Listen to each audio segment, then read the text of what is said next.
everybody.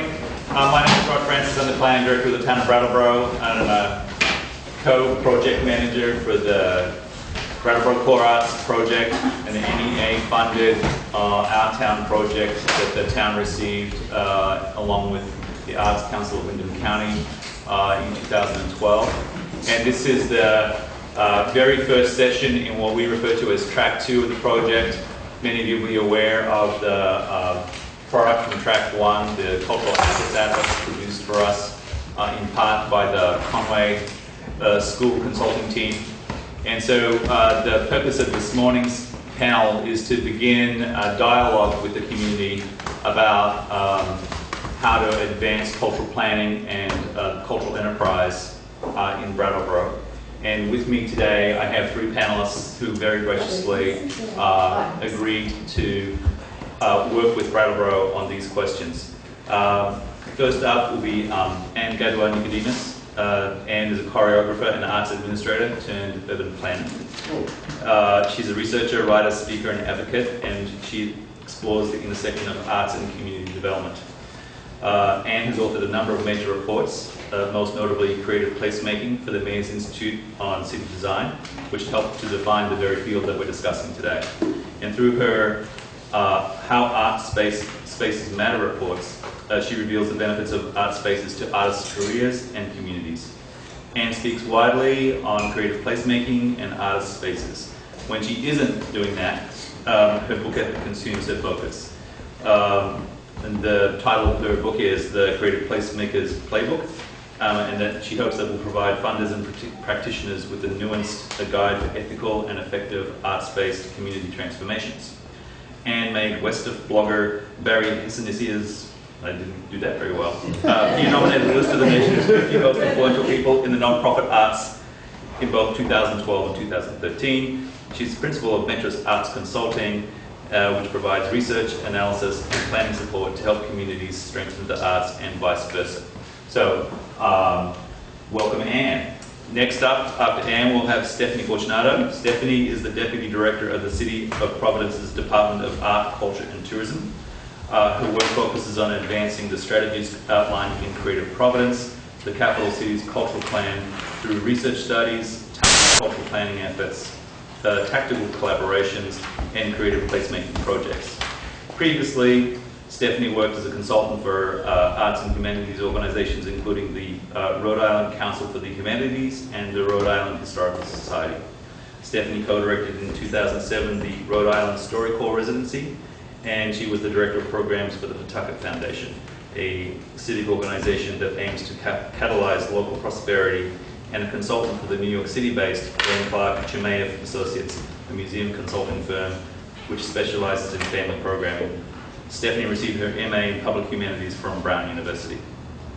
And lastly, but not least by any means, we have with us our old friend Eugene. Eugene Newman is the director of the Vermont Jazz Center in Brattleboro, Vermont, and he's produced hundreds of concerts and educational programs since 1997. He's a pianist, a composer, and an educator. Eugene received his master's in jazz performance and graduated summa cum laude from Queens College in New York, where he received a UB Blake Scholarship. He also attended advanced workshops led by Eddie Palmieri, Dave Liebman, Rand Blake, and others. Eugene has taught in New York City at the 3rd Street Music Settlement and in Medellin, Colombia, and El Colegio de Musica University. I'm screwing that up, so don't even go there. So he designed. It's just not me. Okay. Sorry. I can't do it. As a composer, he is being commissioned by the Big Band of Medellin and the Wyndham Symphony, and served as the MacDowell Colony Fellow in Composition in March of 2011. Three of Eugene's original compositions were recorded by Latin jazz star Sammy Figuera on his 2005 Grammy-nominated CD. So, Eugene also is active in the local community. He's received a Community Person of the Month award, which is very hard to get. And has served as the board of directors for several organizations locally.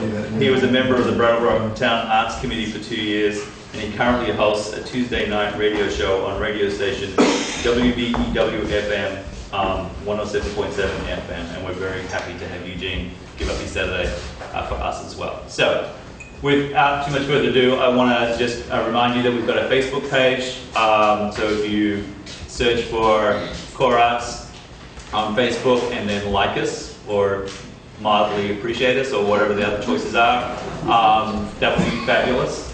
And what else? Any other announcements? We are very, very, very pleased that our gracious hosts, Jake and Jessica, have been able to make the space available. And we're very happy that Leslie and others have contributed to coffee and tea and great snacks. And just a quick heads up, thanks to the support of BCTV, Maria here will be filming the proceedings today, and at some point in the future there'll be an edited version of this that will be shown on BCTV. The format for today is perhaps a little bit different from what many of us are used to. What we're going to do is actually have each of our guests speak for about 15, 20 minutes. It'll vary. There'll be some moments during their presentations when they're going to invite some participation from the audience in a fairly structured kind of way. Then when when we get through our three panelists here, we'll kick off some conversation with some questions that relate to their work. And I'm going to ask people a couple of things. First, I'm actually going to hand it over to Zon, and he's going to explain to you the purpose of your index cards for today. Okay, we've got all these little index cards. If you don't have some, grab a few here. I'll pass them back around. Okay, yeah.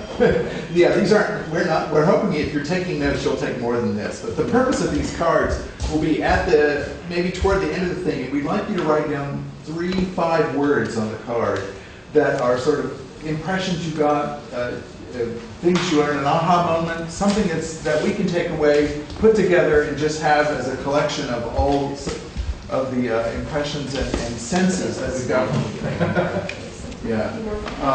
So it won't be an inclusive memory or anything, but it'll be just a way for us to collect some thinking in the room. So sketch. If you want to sketch, that's great. Yeah.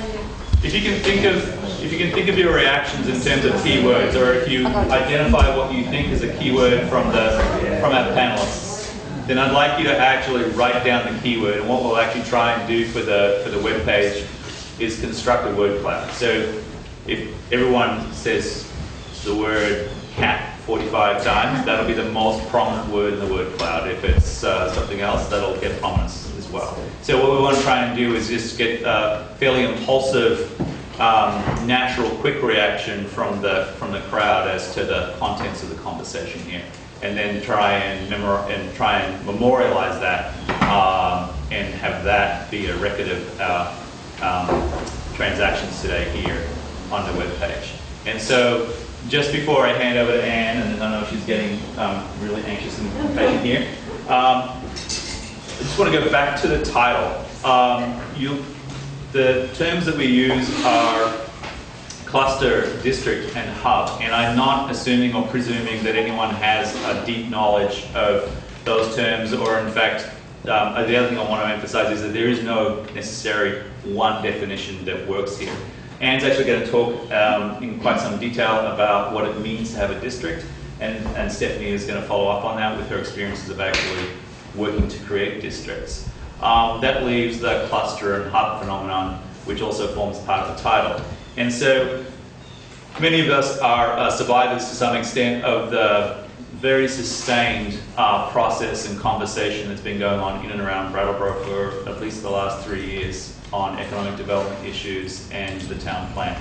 And a key methodology for both the town plan for Brattleboro and the Southeast Vermont Economic Development Strategy was a cluster analysis, both looking at the number of institutions and businesses that we have in the region and in town, and then also the kinds of employees that we have, which is sort of a classic economic development and quantitative analysis. But a cluster, in that sense, when we talk about cluster, we talk about a geographical location where enough resources and competencies amass, reaching a critical threshold, giving it a key position in a given economic branch of activity. Here you could also expand that out to talk about community activity. And because of that, there's a decisive, sustainable competitive advantage. So think here of why Hollywood is Hollywood, or Silicon Valley is Silicon Valley. Clearly we don't at that scale, but shrink it down as the concept still works. So I want you to have that notion. And then the idea of a hub, which is a term that's been deployed actively by the state of Vermont, particularly around the farm to plate movement and the local food movement. And it's a hub can be thought of as a business organization or organizations that is actively coordinating the aggregation, distribution, and marketing of source-identified locally or regionally grown products from primarily small to mid-sized producers. And I think in some ways it's a very apt description of the cultural industry in Brattleboro also. The hills are full of cultural activity and production, and in many ways Brattleboro is both a host and a source of sustenance for people across a broad spectrum of cultural activity. And so what we're trying to do here is critically examine which sort of community we have, or which kind of community we might think is the most strategically advantageous for nurturing and sustaining the creative sector. So, Anne. The largest industrial cluster, employment cluster is the outside. So good morning. Good morning. Thank you. Thanks for waking up and getting here on a Saturday morning. So I was asked to bring some national perspective to this discussion of districts. And my sense of Brattleboro from talking with Rod and Kate and John is that it's host to some really amazing arts and cultural assets, but that there's also a sense that perhaps that potential is not being utilized to its full potential. And maybe that if you worked cooperatively on some shared strategies, you might be able to more effectively meet some joint challenges. So that's sort of my entree into this vibe right now that we're discussing. And creating an arts district is one solution that I've heard is on the table, that at least some segments of the arts and cultural community are interested in exploring or pursuing. So before adopting any strategy, I think it's really important to make sure you're asking some tough questions on who and why and how. But first, so we're going to return to those questions later in the presentation. But first, I'd like to give you some food for thought on and background on arts and cultural in a broad sense, sort of a national perspective. And so this intel, this information can help you kick the tires and decide, okay, is this something that would work for our community? Is this a strategy that is appropriate to the objectives that we want to pursue? So, what are some associations you have when I say arts and cultural district? Just words that pop into your head, first impressions. Arts and cultural districts, anyone? Gentrification. Okay. What else? Theater. Theater? Museum. Yep. Destination. Yep. Dust. Economics. Economies? Economics. Economics. Festivals. Fun. Cluster. Fun. Cluster. Okay, I'm out of paper, so we're going to stop there.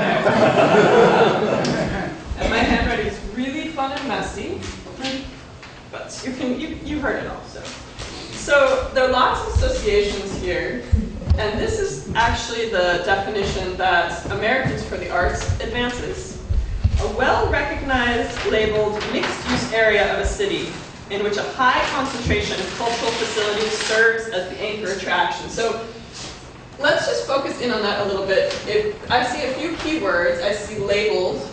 So to me, this definition isn't just saying like, okay, by reputation, such and such is an arts district. It's saying there's signage, there's a banner, it's branded. It's saying city. So I think that this is kind of biased towards an urban strategy or a central city strategy, this definition. And I also see the word anchor. So I think that's not necessarily limited to a larger arts and cultural institution, but that is the connotation that it has when you talk about anchors. So you could have, an area with lots of little galleries or lots of little theaters, being an anchor too. But so that's sort of where we're coming from.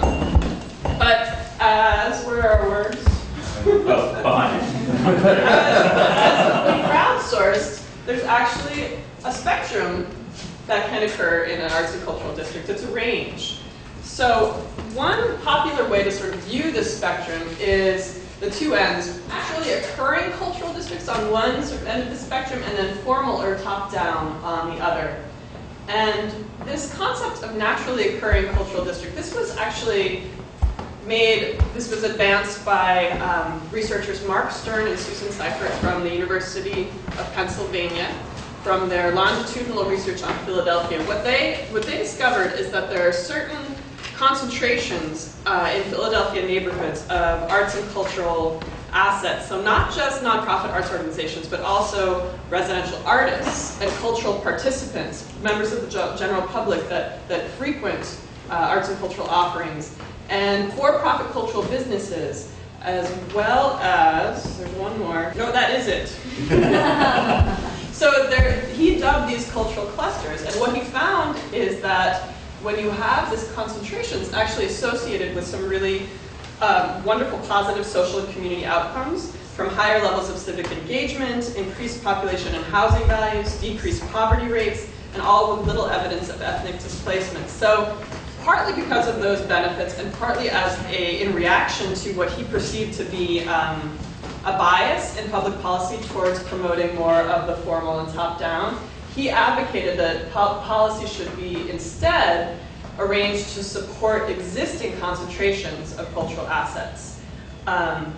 So on the other side of the spectrum, we have more of the formal top-down, and you could think about this as anchored by major arts institutions. I guess the iconic example would be the first iteration of Lincoln Center. So now that was brought about by an urban renewal slum clearance program. They actually wiped out the neighborhood on which West Side Story was based to build, those high art institutions. And it's more of a closed campus than you can think of with the natural occurring cultural districts. However, I do want to point out that this presents a dichotomy that's sometimes false. In the natural occurring cultural districts, the word natural, you think that it's just totally organic, that it just happens. But this is not really true. There are lots of people working really hard together and independently to create and support this activity in a natural cultural district. And some natural cultural districts are actually formally recognized and have policy support. For example, this is the Station North Arts and Entertainment District in Baltimore, Maryland, and it's one of Mark and Susan's case study examples. But so even though it's more production-oriented, these are artist live workspaces, not huge arts institutions, so therefore it's a natural cultural district. It is officially a state-designated arts and entertainment district, which means that they have access to some public policy support, historic preservation tax credits, exemptions from arts and entertainment income, arts and entertainment taxes for events. So, and they have a management entity. So natural, but not organic. Does that make sense? The takeaway here is that there is a lot of variation. This is a spectrum. So we've got large institutions and small institutions. We've got how these arts districts are physically structured. Sometimes they're a linear corridor, like Philadelphia's Avenue of the Arts, or the Hennepin Cultural District in Minneapolis. Sometimes they're scattered all over a downtown. Sometimes they're tightly clustered in a campus. The type of activity, is it consumption-oriented, whether that's high art or more popular entertainment? Is it about production, an artist live work enclave, or creating hubs for cultural industries, startups? So there are a couple different researchers that have come up with typologies to try to understand this landscape of arts and cultural district. And I just offer them to you to give you some more insights into just how varied this concept really is. In addition to, most of these deal with the theme orientation, but Brooks and Kushner in their 2001 journal article, they actually also probed the variation in the management structure, in the financing and support, and the degree of government involvement. So what they did, they looked at 8 different cultural cities in cultural districts in small to mid-sized cities all over the country. And they found range from these cultural districts having absolutely no organized administration to a dedicated nonprofit with a full-time staff to management coming from the Arts Council in a volunteer capacity to actually being run by a quasi-government organization like a business improvement district would have management responsibility for the arts district. And in terms of planning and implementation, it also ran the gamut. So you could just have basically calling it an arts and cultural district, naming it, and that's it. Or you could have collecting, seeking financing and redistributing the resources to organizations within the district. Or at the other end of the spectrum in Pittsburgh, the Cultural Trust, they're hands-on with everything, so they really control the built environment, all of the decisions, all of the planning, the fundraising. So it's a slippery slope. And as of 2008, 8 different states had established authorization to create and support cultural district, enabling legislation, usually through tax incentives. And we're going to hear from Rhode Island, which was actually the first. So when you think about whether or not an arts and cultural district is right for Brattleboro, for your community, you have some work to do to even get on the same page about what that could look like. But let's back up a step and turn to this question of why, of who gets to decide why, and who's affected by this strategy, which are not necessarily the same. And the rationales for why you would pursue this or any other strategy, those really depend on your vantage point, on the stakeholders. So shared values, ideally, are the goal, but you have to reach some sort of consensus about what the objectives are and what the objectives should be.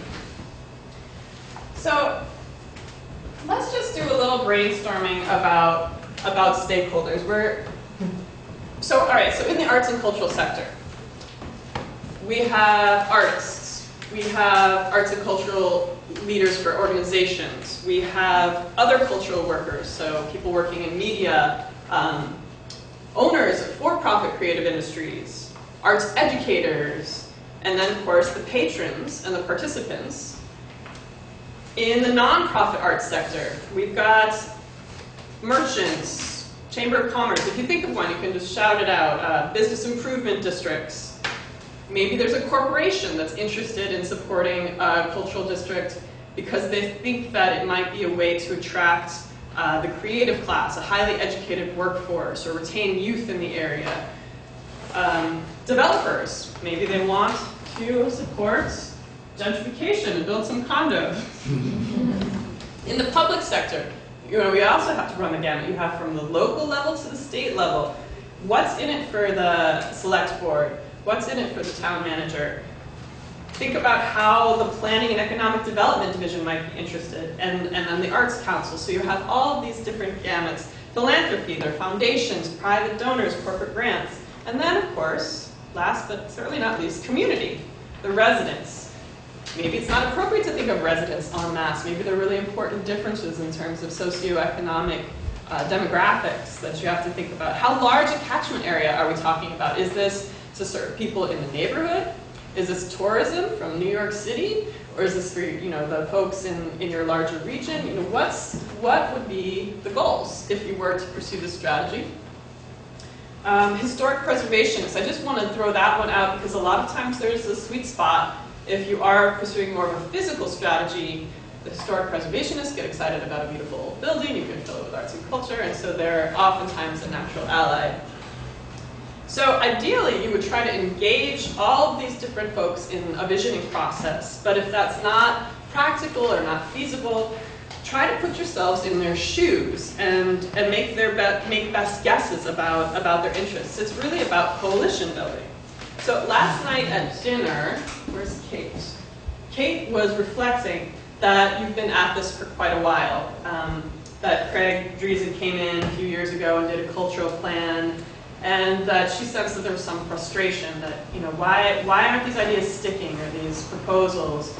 Well, I would just draw this back to, you know, actually, arts and cultural districts are not my particular expertise. I work more broadly in creative placemaking, but looking at a range of different strategies and a range of community types, a key to successful creative placemaking for these different types of communities was the ability to mobilize political will and to build coalitions that cut across all different project types. So I wonder if, you know, you're not getting traction because it's maybe speaking to too small a segment of your community. So do some due diligence about your stakeholders and think about why. You know, what goals and objectives would be synergistic? What would success look like to these groups? So here are some of the often cited justifications. Urban revitalization, reversing blight. You know, you actually have a pretty nice looking downtown. I don't know if this is an issue for you or not. Supporting ancillary businesses, drawing tourists. Oh, here you have the gentrification. You know, people want to raise property values and build condos, perhaps. Go ahead. Tourism. Go ahead. Attracting and retaining the middle class, educated workforce. That could be an argument that's put forth, that creative class argument. Civic pride and connecting diverse cultures and having opportunities to celebrate and inspire. No, but this is actually a festival, which could occur in a cultural district or could not. So there are potentially different strategies that could meet these needs. And then, of course, supporting the arts and cultural sector, which I would suspect is maybe where you started from. So maybe there are physical space needs. Maybe you do need more infrastructure. Perhaps there's a desire for the sum of the whole to be larger than its parts. Maybe you want to try to boost struggling parts of your arts and cultural ecology. Or perhaps they're particularly strong assets from which you would like to build. Or maybe it's just a desire to increase the visibility and valorize, even if it's non-economically, the arts and cultural sector in your community. One reason I don't love that is often advanced, is it's a little hard to see, but is because everybody else is doing it. Seems like a good idea. You know, I hear Pittsfield's got a cultural district. Let's get one too. Banners, hey, you know, they're pretty. Maybe they're fairly inexpensive. Put them up. We're done. So I would just caution you to think before you banner. Everyone else is doing it. You know, that's not a good reason. You have to be a little bit more considered. Was it successful for them? Is it a similar challenge? Is it really boiled back down to that why question and who? Who gets to decide what success looks like? Who does it affect?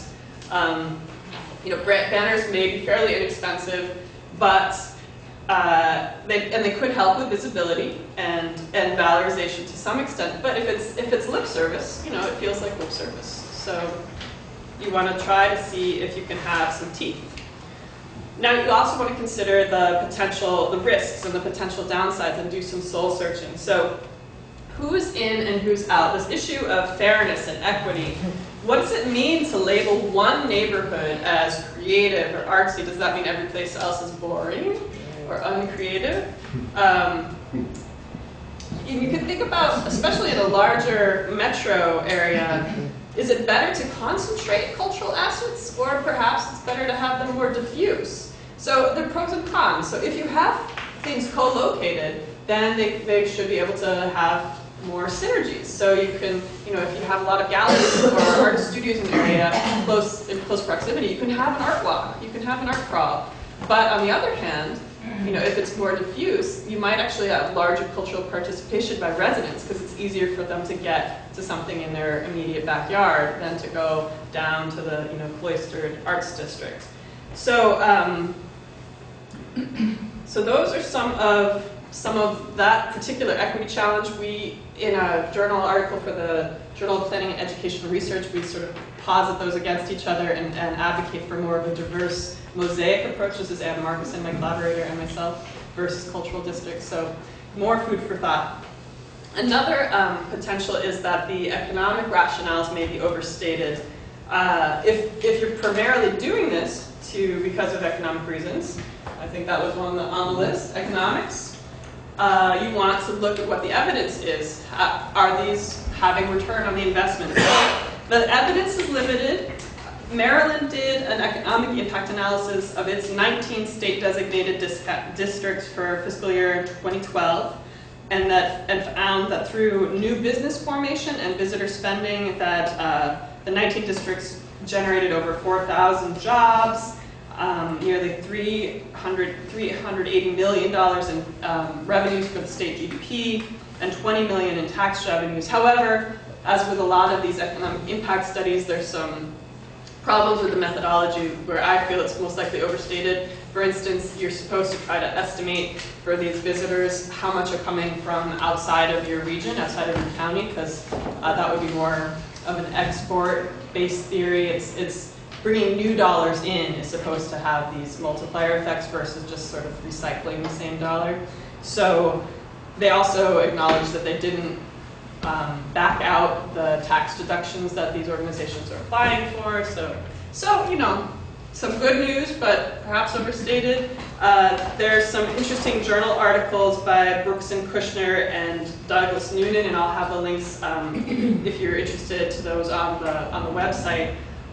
Basically, they found that there's not any statistically significant correlation between either cultural districts and average per capita income growth for cities, or even looking at, Noonan did a study looking at the role of arts districts and universities in promoting arts employment, and found no statistical support that arts districts boost the rate of arts employment. Now, it could be that they already had a lot of employment and it's the change, so he has some caveats, but unfortunately, not a lot to write home about yet in terms of the economic arguments. So you also want to ask yourself, is this the best use of resources? What are the opportunity costs here?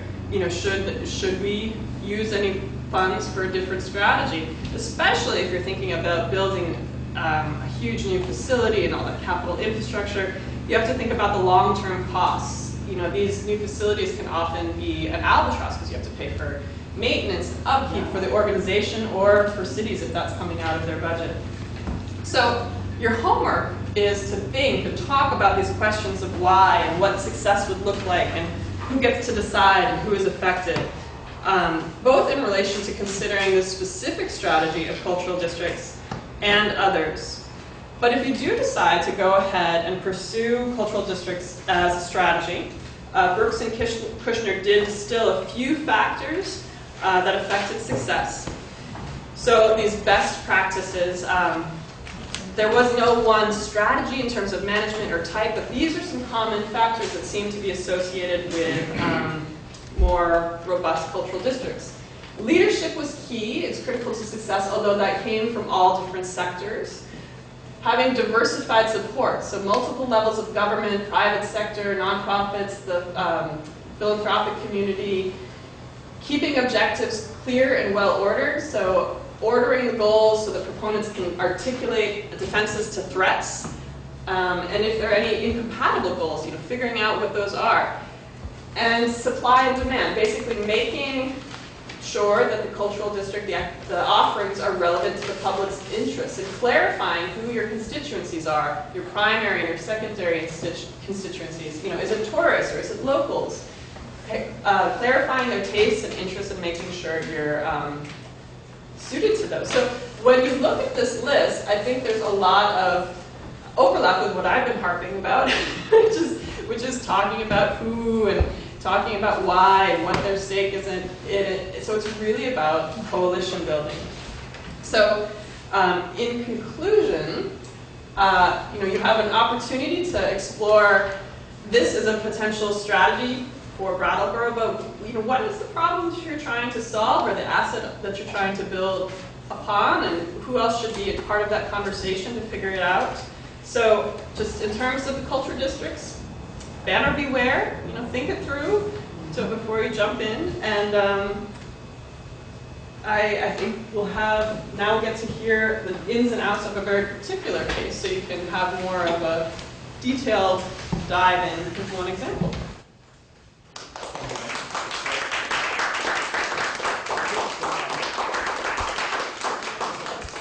Yeah, great.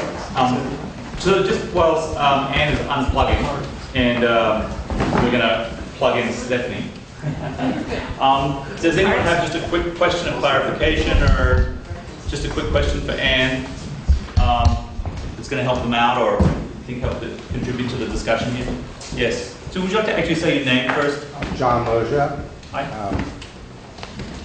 Just in terms of numbers, a lot of the places that you cited seem to be much larger cities, Yeah.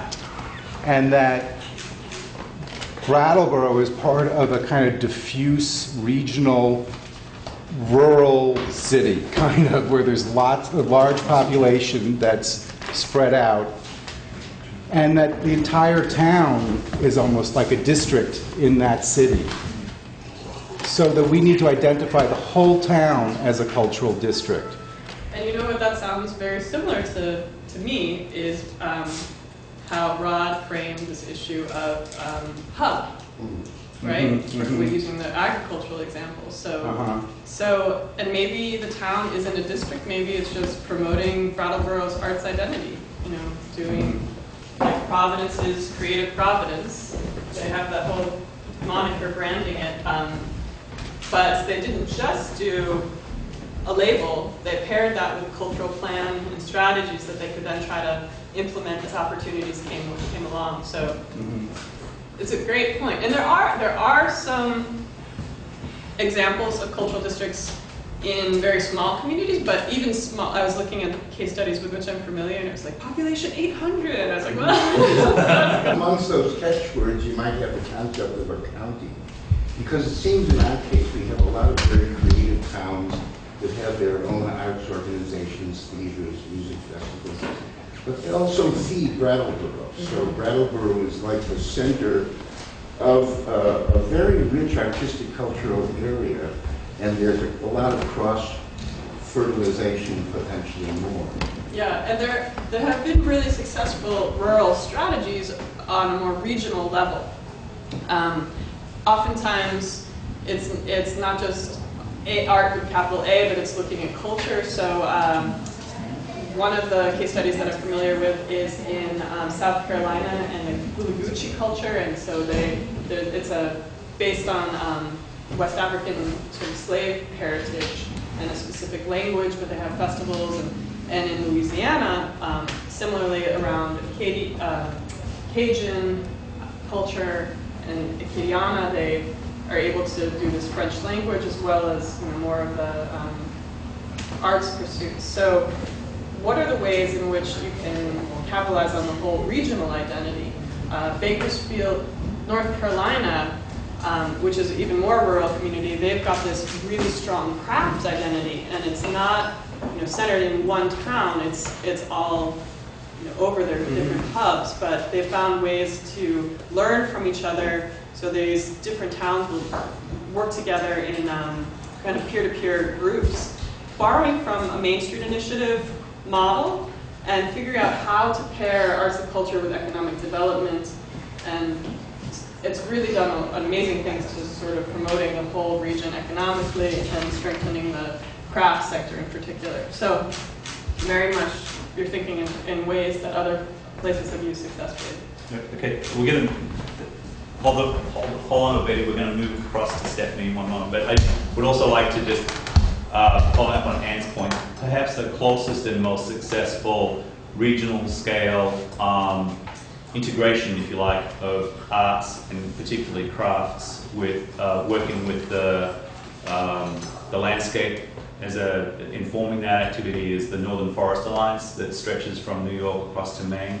So we refer to it as the Northern Forests. The Canadians actually refer to it, oddly enough, as the Southern Forest, because they're Canadian. And it's an interesting model because it straddles, it's an international coalition to some extent, and it celebrates the ethnic diversity of the the settlement and also the indigenous crafts and appreciation of the landscape, but it's also deeply motivated by an economic development strategy. So it's repurposing, if you like, the northern forests that were built around paper mills and now need to find other sources of economic activity. So they're based out of Concord in New Hampshire. They produce absolutely astoundingly good work and have been doing so for many, many years. So on that note, hold on to your thought, Betty. We're going to move across to Stephanie. She's going to talk to us about her experience putting it together in Providence, Rhode Island. Hi, so Providence is a little different than Brattleboro, but I want to thank you for inviting me here today to participate in this conversation. And hopefully what I will present today will be a little bit of context about the decisions that we made in Providence about arts districts and sort of how those decisions have evolved over time and how the strategies themselves have also been adapted to be responsive to the times. I think the connections between Providence and Brattleboro, though broadly, we're New England city, so we have that Yankee culture thing that's sort of deeply embedded. We have an abundance of arts and culture, so it's clear here that, you know, for the scale of the city, you have a great number of creative resources, and it's the same in Providence. I've had a lot of transplants, so people are definitely moving to your community because they're interested in this lifestyle, right? Arts and culture is an important part of it, the quality of life is high, and it's part of the sense of place. So that's kind of, I think, where I see the similarities, even though we're a city and we're a bit larger and we have some other issues or other characteristics as well as you do. So if you go on, so Providence is the creative capital. So this is branding, but we like to say that it's authentic. And we like to take this idea, right? Of course, I'm the Department of Art, Culture, and Tourism. This is my job, right? But we were gratified that the marketers also wanted to do this. So we take this story all the way back to Roger Williams often when we tell the story. He's our first original thinker, so he fled puritanical Massachusetts. He founded Rhode Island, ideals of tolerance. We skip ahead a little bit and we talk about the Industrial Revolution. This is a quick story, right? And how the Rhode Island School of Design was established in Providence to support the industry, and so how design has always been an important part of our economy and our prosperity. So then we skip ahead a bit more, and now we have the growth of the artist community, the artisans, and the arts organizations.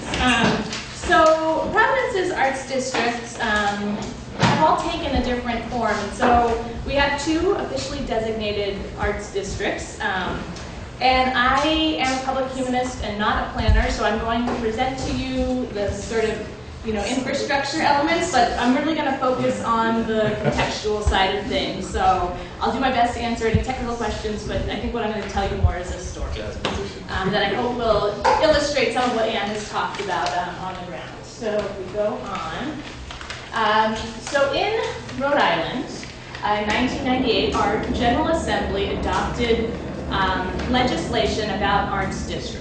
Right? And so Providence is not the only community in Rhode Island to have arts districts, although we were the first, and had started thinking about our downtown arts and entertainment district before the 1998 legislation was passed. The impetus for this legislation was primarily economic, and so the arts districts were seen as tools to revitalize communities. But the nice thing about that is that it also recognized the potential for art to really be a driver in the local economy and to be an important part of Rhode Island's prosperity. So the legislation is very specific, okay? So artists who create original one-of-a-kind art, one-of-a-kind works of art, and who are living and working within these specified districts and making sales within these specified districts are eligible for tax incentives, which include that they're exempt, the sale is exempt from state sales tax, and they can take the exemption on their personal state income tax. Galleries who have sales of original one-of-a-kind art, no matter where it was created, can take advantage of the sales tax exemption. This is a sort of classic, I think, downtown revitalization strategy here. And so So these are the parameters very specifically worded. If we go to the next slide. Providence's first arts and entertainment district, or arts district here, was in the downtown area. And so it was, as I said, established a little bit before the legislation was passed, so 1996. And in 1996, this is a moment of massive change in the Providence downtown area. We have just daylighted the river here. So you see the river that sort of goes around the city here was under a highway. And so massive change, massive infrastructure change. The Providence Place Mall, which is up here, is under construction, but there's a lot of debate about the historic preservation, with the historic preservationists, about should this massive mall be built in the downtown, is it going to ruin the downtown? In 1994, shortly after this river was daylighted, water fire happened for the first time. So it's not yet a regular event, but it has happened, and people have seen the potential to come downtown for a signature arts and cultural event. We have a mayor, Mayor Cianci, who is a charismatic and strategic mayor who sees also the potential for arts and culture to really be a driver.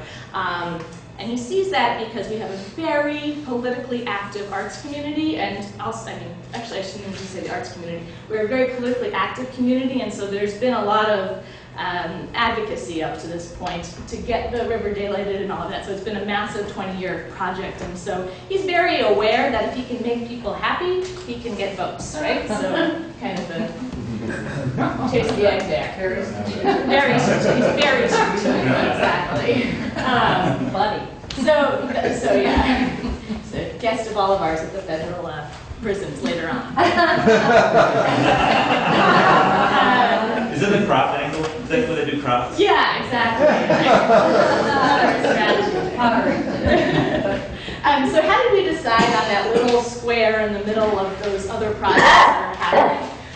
Part of it was driven by anchor institutions. And so Trinity Repertory Company, which is one of the country's great repertory theaters, is on one edge. AS220, which is sort of an underground arts organization, borders one edge. And the Providence Performing Arts Center, which is where our Broadway traveling shows and those sort of big concerts and things, beautifully restored theater is on another edge. So these sort of make the boundaries. It was kind of, in some ways, a no-brainer. There's a lot more stuff in between. But for the most part at this time, Providence is the downtown. You are not going there necessarily in the evening. So it's sort of folding up after work and on the weekends, except for these little pockets of activity. So it's kind of a different time for Providence. So if we go to the next slide. So you have this legislation and you have this little defined area. So what does that mean in practice, and how do people apply it? So there was an interest generally in nurturing development within this area, and it was an interest publicly and privately. So we have a developer who has a very explicit new urbanist philosophy. He's making residential developments in the downtown, and he is very strategically sort of curating retail and restaurants in the downtown area. And he's done a tremendous job really creating activity in the downtown area. If we go to the next slide, you saw the potential there.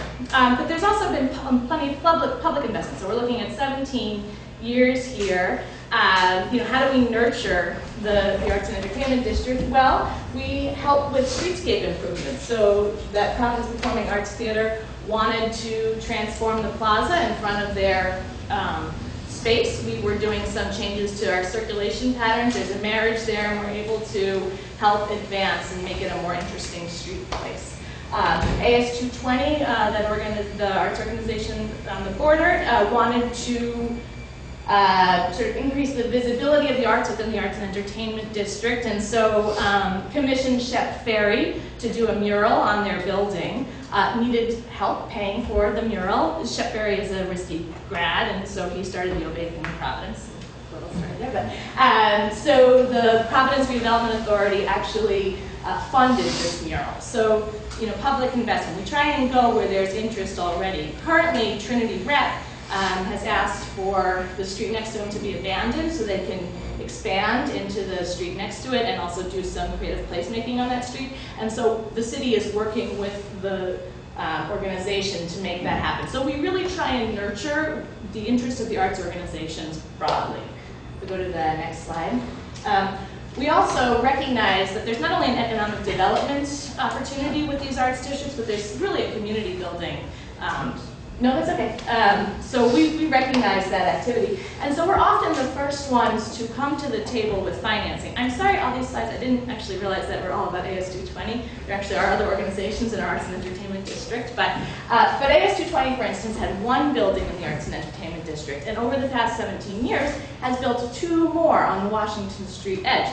And in those cases, the city was the first one to come to the table, and we made financing possible. So because we made a large investment, the banks then said, okay, you know, we'll get on board with these projects. And they've really transformed our downtown in that way, because they have arts, lots of things, but you know, artists in residencies, and there's programming, and they have first floor retail spaces. So there's a lot of activity that they're bringing to the table, and we can see that it has both the economic and the community development potential. So if you go to the next page.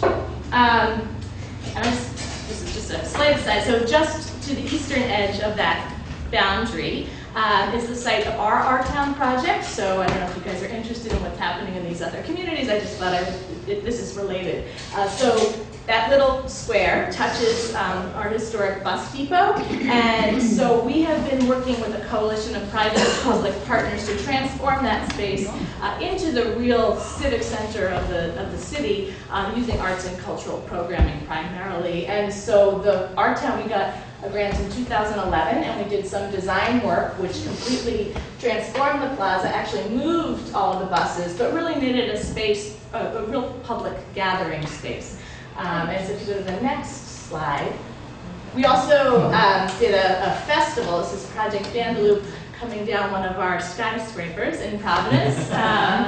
But it was just like totally incredible. But so we did a massive festival, one-day festival in 2012. We're going to do it. We got another Art Town grant. We're going to do it again in 2014. So thinking about how a signature cultural event, you know, even though it's a one-time thing, can be a way to drive activity within these districts. And so if we go to the next edge, the other part of the new Art Town grant that we got is thinking again about design and thinking about the Washington Street Cultural Corridor, which is one of the edges of the Arts and Entertainment District that has not gotten that much love over the years. So if you walk down it, there's still a lot of surface parking. It's not a very interesting streetscape. There has been, I'm sorry you can't see the picture very well, it was in the shadows as I was trying to take it on my drive the other day, but this building, there was a fire. It's been empty for some time with the plywood walls, and so now we have a mural being painted on the buildings to sort of activate the space. And so we're going to be doing a lot more of that work, really thinking about what are the strategies that we can employ to really make this a vibrant part of the Arts and Entertainment District. And so the next evolution of the Entertainment District, I think, is underway with this Art Town grant. So There's a sculptor working downstairs as we speak, so nice. apologies for that. We're encouraging that activity. Yeah. I'll have to go to the next slide. So this is I'm not a graphic designer either, but I was just trying to show you that over the past 17 years, through the enabling legislation, but also through public and private investment, the face of the downtown district has really changed. And it's a downtown district, and you know, if you think in that time, there's just been general or not general prosperity, but for much of that time, we're doing okay for ourselves. You know, there's been some growth in the downtown area, and there's more concentration of activity. It really has done, the district has done its job of really stimulating activity. So if we go to the next slide. The other arts district has a very different impetus and a very different evolution, I guess. The West Side Arts District. So we had learned some lessons in 1998 with the downtown district. And we had also gotten organized as an arts community in the 7 years in between these two districts. So the quick story is in 2002, there's a mayoral election. Mayor Cianci is no longer no longer an option. So the arts community galvanizes and really makes arts a really central topic of conversation in the mayoral debates. So the mayoral candidates are all paying attention and all promising to establish an office, right, for cultural affairs within government. We had an Office of Cultural Affairs in the Parks Department that was doing some programming at the Riverwalk, but that was really all they were doing, was just a little programming. So Mayor Cicilline comes into office, and he really sees the potential for arts and culture to be a community building thing for the city, right? So he establishes the office to balance the sort of economic development and community building, but really to provide centralized support for the arts. One of the things that we took on in 2005, this is before I joined the office, but was our first arts and economic prosperity study. So we started to wrestle with what do these numbers mean, you know, who's here, all of those questions. We also started to realize though that there was power in using this information in other ways. And one of it was the establishment of this West Side Arts District. So the arts community didn't actually live downtown, and so that downtown arts district was a little bit alienating. They lived on the west side, and so now we have the numbers and the information to do it, to go to the west side. So instead of that tightly drawn little rectangle, what you see is this funny, you know, little, we're going to go where the people are kind of district, and that's how the boundaries here were established. And so if we go to the next slide, what that did was it grabbed a couple of different adjacent communities, in a way that the downtown district wasn't able to. So it grabbed the, where to start? It grabbed the district up here, this, okay, oh, sorry, back it up. Grabbed, I'm gonna go the other direction. Okay, grabbed the Olneyville community of artists. So Olneyville at this time has recently been through a really massive conversation about gentrification. There were a number of developers who were coming in and converting mill spaces. There was a lot of, it's a very challenged community. It has a very high concentration of artists living there. They were very concerned about the implications of having these developers in their community, in their backyard. There was one of those landmark historic preservation moments. So there's a mill building where there are a number of studios, a number of artists living there illegally, a number of public safety concerns, but it's a really organic arts community, and the developer purchased the building. All of those artists were displaced, and so, yeah. So a bit of a crisis for the arts community in Providence, but actually really a rallying point, because from there, we have Clay Rockefeller and Nick Bauda, two individuals with some personal wealth at their fingertips and interest in really nurturing the arts community in Providence and doing that as organically as possible. So they see what's happened at Fort Thunder. This is the quick version, there's a lot more details, but they establish an arts community in this area up here. So they establish a live-work artist community. And next to that live work on the site, there is a former steel manufacturing plant. They want to nurture industrial design because that was their interest, and so they established the steel yard, which is on a brownfield site, but the brownfield site now has been remediated, and it's this amazing, gorgeous space that has recently won a Rudy Bruner Award for urban design. If people are interested in that, they're getting the award next week. But they really have a mission on education, on nurturing the industrial designers, and on workforce development. So that's up there, and it has stimulated, it has sort of catalyzed a lot of other development in that area. So we've got the Olneyville artists, we've got the steel yard area, we've got, this grabs up Federal Hill, which is our Little Italy, so a culture, you know, in all essence, it's a cultural district. Lots of restaurants there, retail there. What the Arts District did was also encourage galleries to move there. So actually there was this is an area where we can say there's a cause and effect, where we could see that the Arts District had made a difference. Back to the individual artists, though, we also grabbed the sort of West Broadway neighborhood, and these are all, this is pretty much residential here, so where people actually lived and had their studios. This was one of the first areas in the city that had been gentrified, for lack of a better word, but starting in the 1980s, people started to move into those Victorians and renovate them and all of that, but lots and lots of people living here. So this is a very different decision about how do you define the boundaries of who's in, who's out.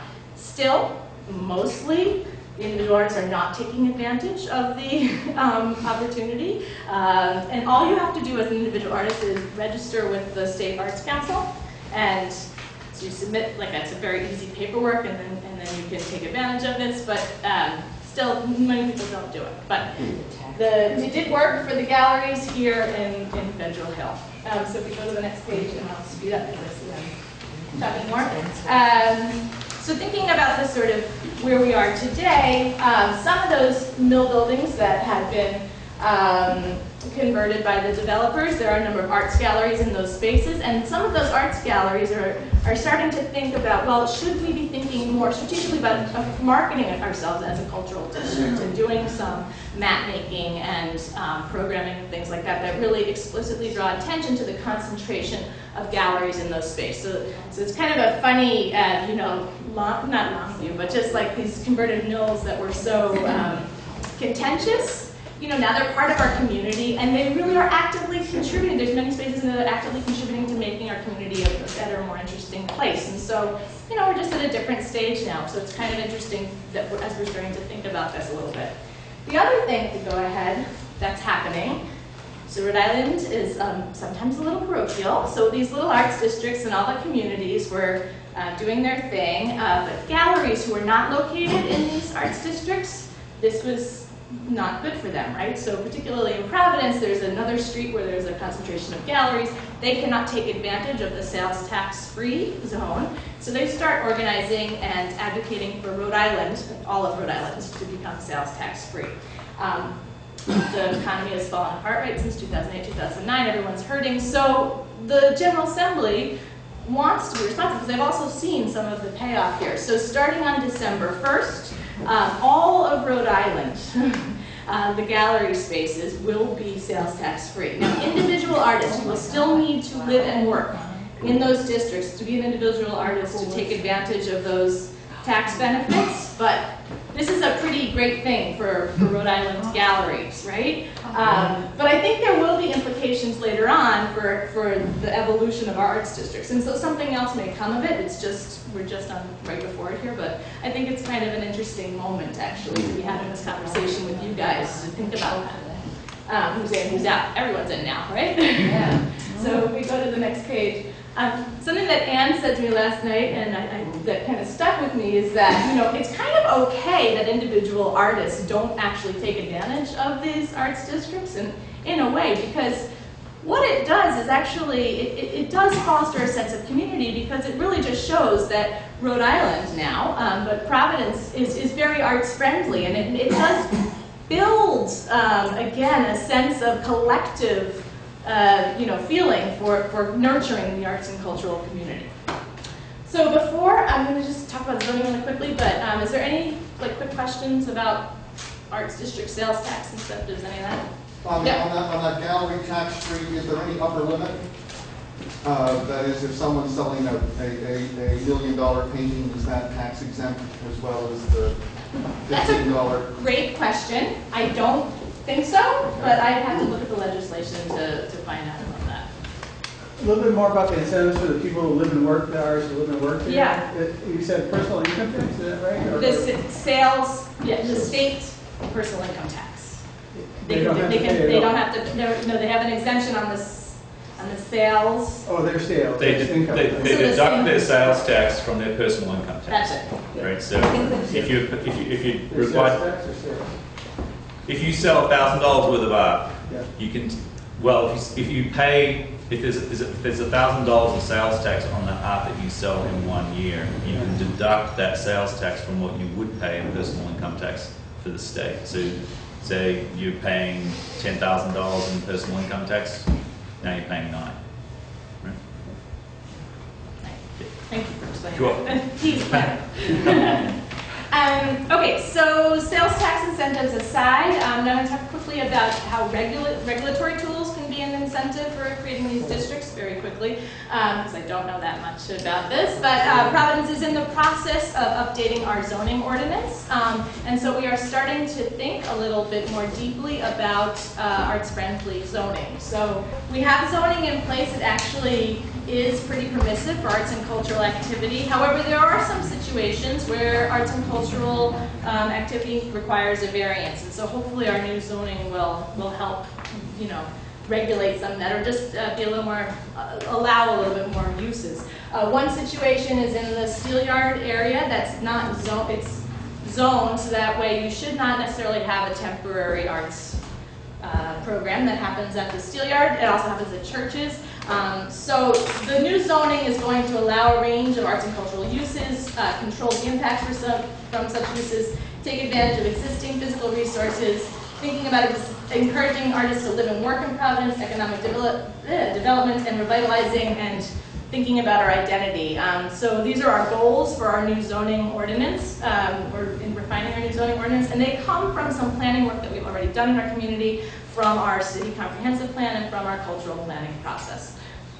So we're sort of building on those things, and if we go to the next slide, one of the things that we were really happy to hear that the zoning consultants, we just got this last week, was just a meeting on this, that they are thinking about is an arts and cultural overlay district, and so really thinking about, again, concentrating the activity where, it's permissive. And so if we go to the next slide, we like to, as I've said, build on emerging resources. This is some work that was done a few years ago by the Urban Land Institute, a fellowship program where they were looking at one of the communities, the Olneyville community actually in Providence, and saying, oh, wouldn't this be perfect for this entrepreneurial arts district because there's a commercial corridor and there's resources above and below that make it perfect for live work spaces and for creative businesses. And so it's potential that this new zoning would be an opportunity to think about this in this area, although no area has been selected yet, but again, just thinking about how we can use the plans that we have to further the goals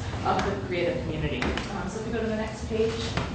I'm going to go through this really quickly, but I know that you're thinking a lot about cultural districts, and I just wanted to, this is more of an informal or naturally occurring way of thinking about cultural planning in space. We have our Creative Providence Cultural Plan, and so we had tremendous participation. We also worked with Frank Reason in Providence, and so published a plan that had about 2,000 people in some way or another participate in creating strategies, vetting strategies, that will advance arts and culture. So we have this plan, we have these strategies, they've all been signed up by the community. We use this plan when we see opportunity to support, make the case, pretty much. So HUD had an opportunity for funding. We had this plan, the planning department and our transit agency also wanted to go after this funding.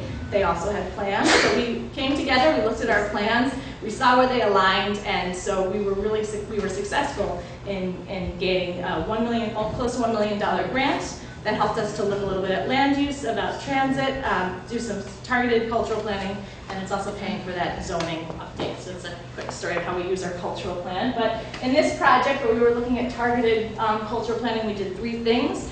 We did a cultural asset inventory like you did. We took a look at that, we looked at trends, and we came up with themes for the areas in there, and then we came up with some creative development strategies.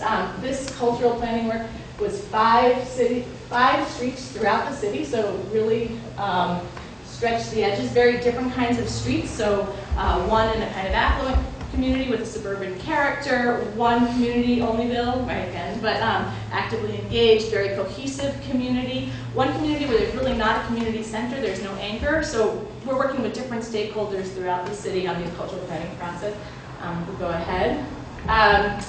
And we were thinking about community hubs. So looking at, the planners had identified places along these streets where there was potential for development because there was underutilized parcels or open space or concentration of activity. So thinking about how we could use these community hubs to catalyze transit-oriented development, essentially. But for us, we were interested in the cultural part. So we were looking at these community hubs and looking at the cultural resources to see if there was something that we could do from the arts and culture side that would be sort of driven from the community already to get things going. So, for instance, Charleston Avenue, this is a community.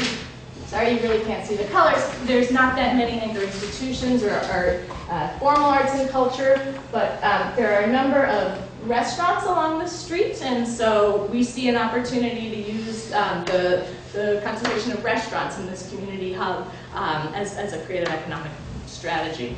Go to the next one. This is Trinity Square. So this is a gateway location. Gateway is just an entry to a neighborhood here. We looked at the cultural resources here and noticed that there was a concentration of youth-oriented service organizations and arts organizations. And so we are thinking about how that can feed into the creative strategies for this specific area. So using our asset map to really look at space on a map has been very helpful to us. We go to the next. One of the goals of that project was to tell a cohesive story about these disparate places, and so we basically, public humanists, we like to talk to people about art, culture, and heritage, and how it's important to them, and we did that for a couple of months. And so if we go to the next page, we came up with themes that reflected that. So we had our cultural asset inventory. This is one of the streets here. Brown shows a historic site. So if you look at North Main, we were like, wow, that's a lot of historic sites, right? It's like the thing that jumps up when you look at this picture. We go to the next page, so we're out talking to people, and it keeps coming up over and over about how there's a deep history on North Main Street, but most of it's invisible because it's gone. So living with history is our theme. Then we have an opportunity to do art interventions at bus shelters, just really quickly. So we use those themes in the call for art, and so we've just gone through sort of an RFP process, and so this one of the bus shelters that I think that you guys might enjoy. So again, this is a very like suburban character street, like a sort of a big, yucky, gray asphalt street, but it used to be farmland, and so we're bringing the history back and making it present along the street through art. So just one way in which we use the theme, which is an authentic theme, we hope, to sort of further the goals. And so if we go to the next. So we came up with all different place-based strategies for those community hubs and gateways. Again, we've got now more strategies and plans, but having the strategies and plans and having gone through this massive community engagement process, we also have buy-in. And so we are being really opportunistic about taking advantage of applying these strategies. I think I'm almost done. Yep, that's it. I'm sorry to talk so much.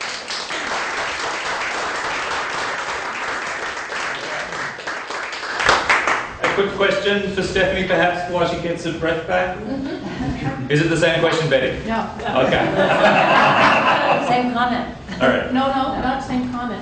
Just a question about. So don't you have like Roger Williams Park, it's pretty famous park? Where is it in relationship to this, and does it belong or?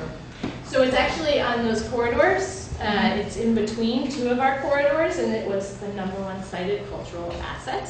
But it sort of operates as its own campus in a way, although I think some of the cultural planning work that we did will be able to draw even more attention to the Roger Williams Park.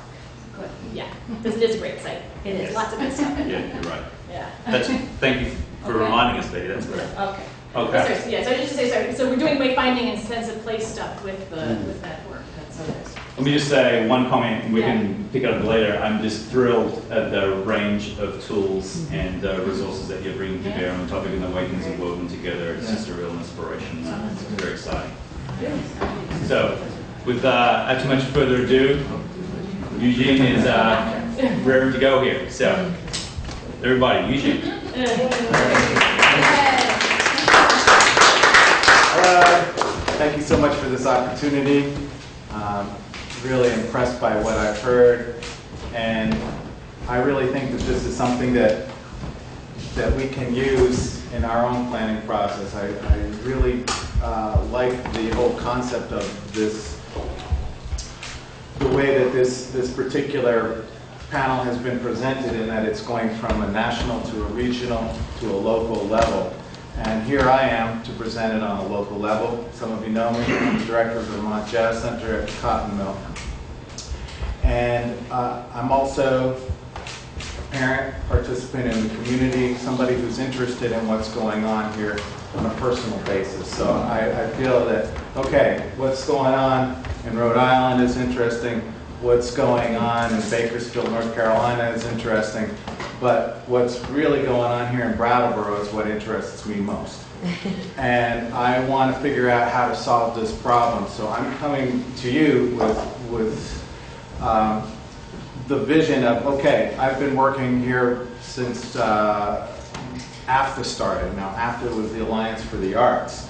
And now I'm going, you know, here I was on the Town Arts Committee, so I've been involved in this process, and I got out of it for a while, and then I was asked to do this panel. So I've got a little bit of a backward understanding of what had happened before here, and I wanted to get you guys caught up to date so that you too could kind of use this information a little bit to help us make a decision on what is actually going to happen in the end.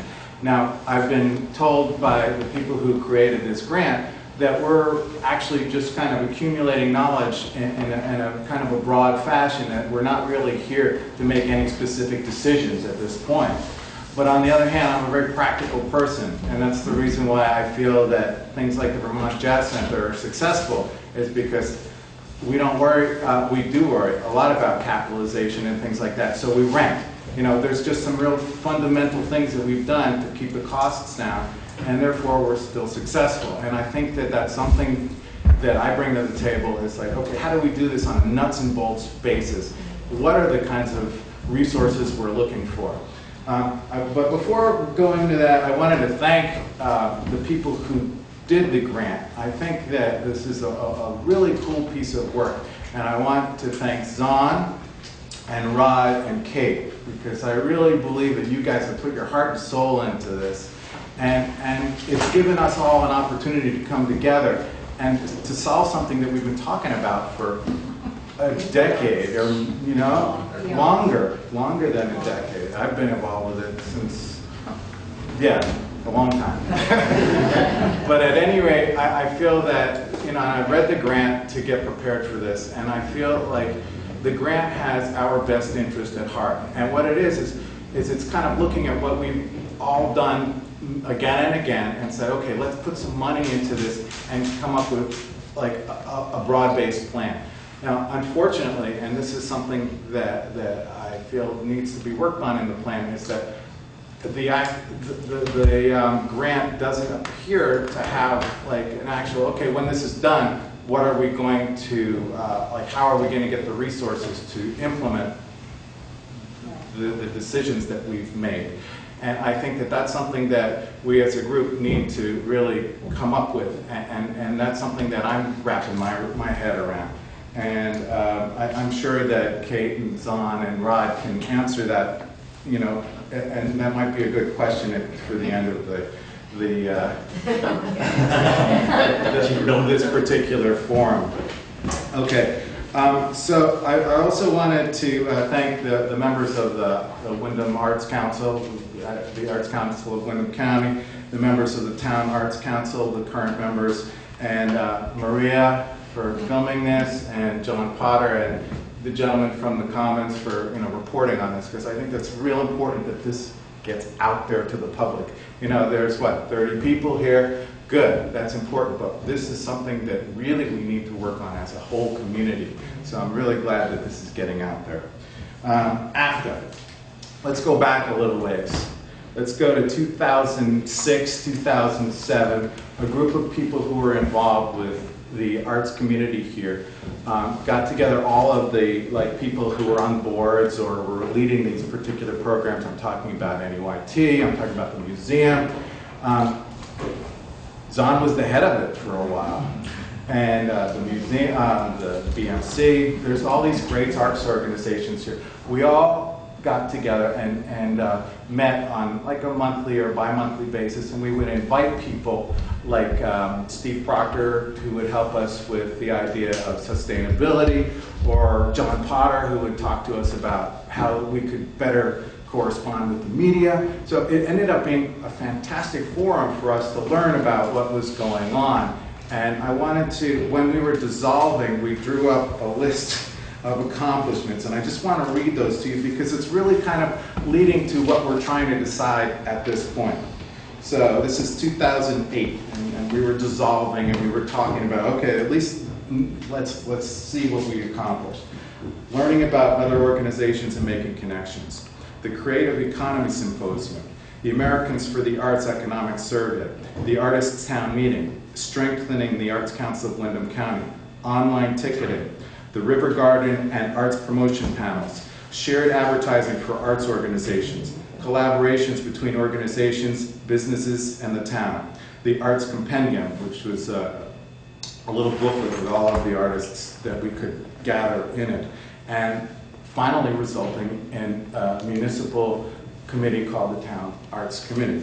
So this is what we had done on a grassroots basis, on a grassroots level, ending in 2008. And I mean, I just think about so many of the things that resulted from that. The festival 05301, I don't know if you remember, that was great. You know, we had these wonderful arts festivals that happened.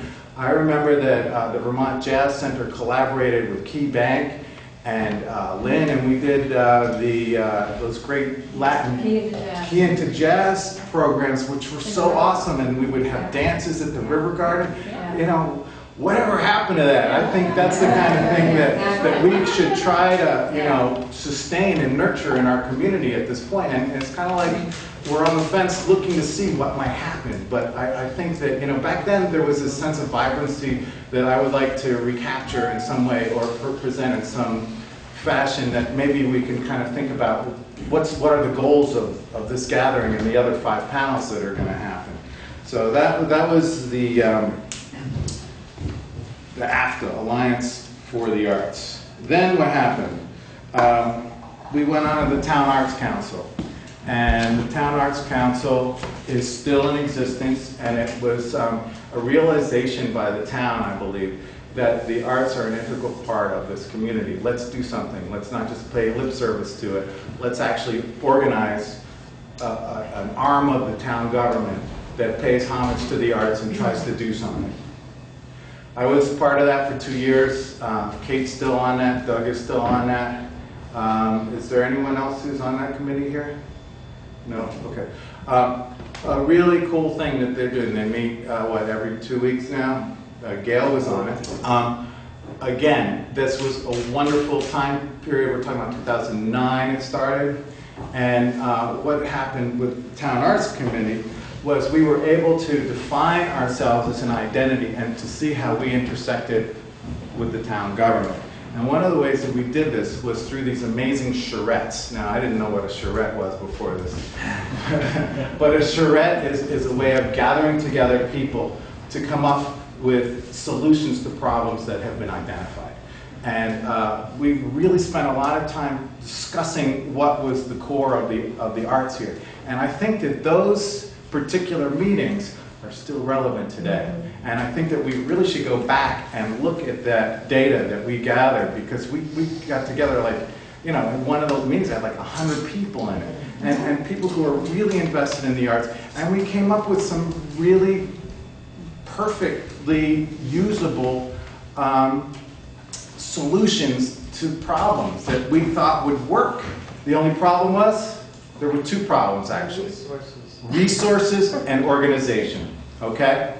And so we're still in the same boat right here in Brattleboro. Resources and organization to accomplish the problems that we've already identified and figured out solutions for. So I think what we're trying to get at here and through this grant is like to come to this point where we can say, okay, these are legitimate, these exist, let's do something. Hello?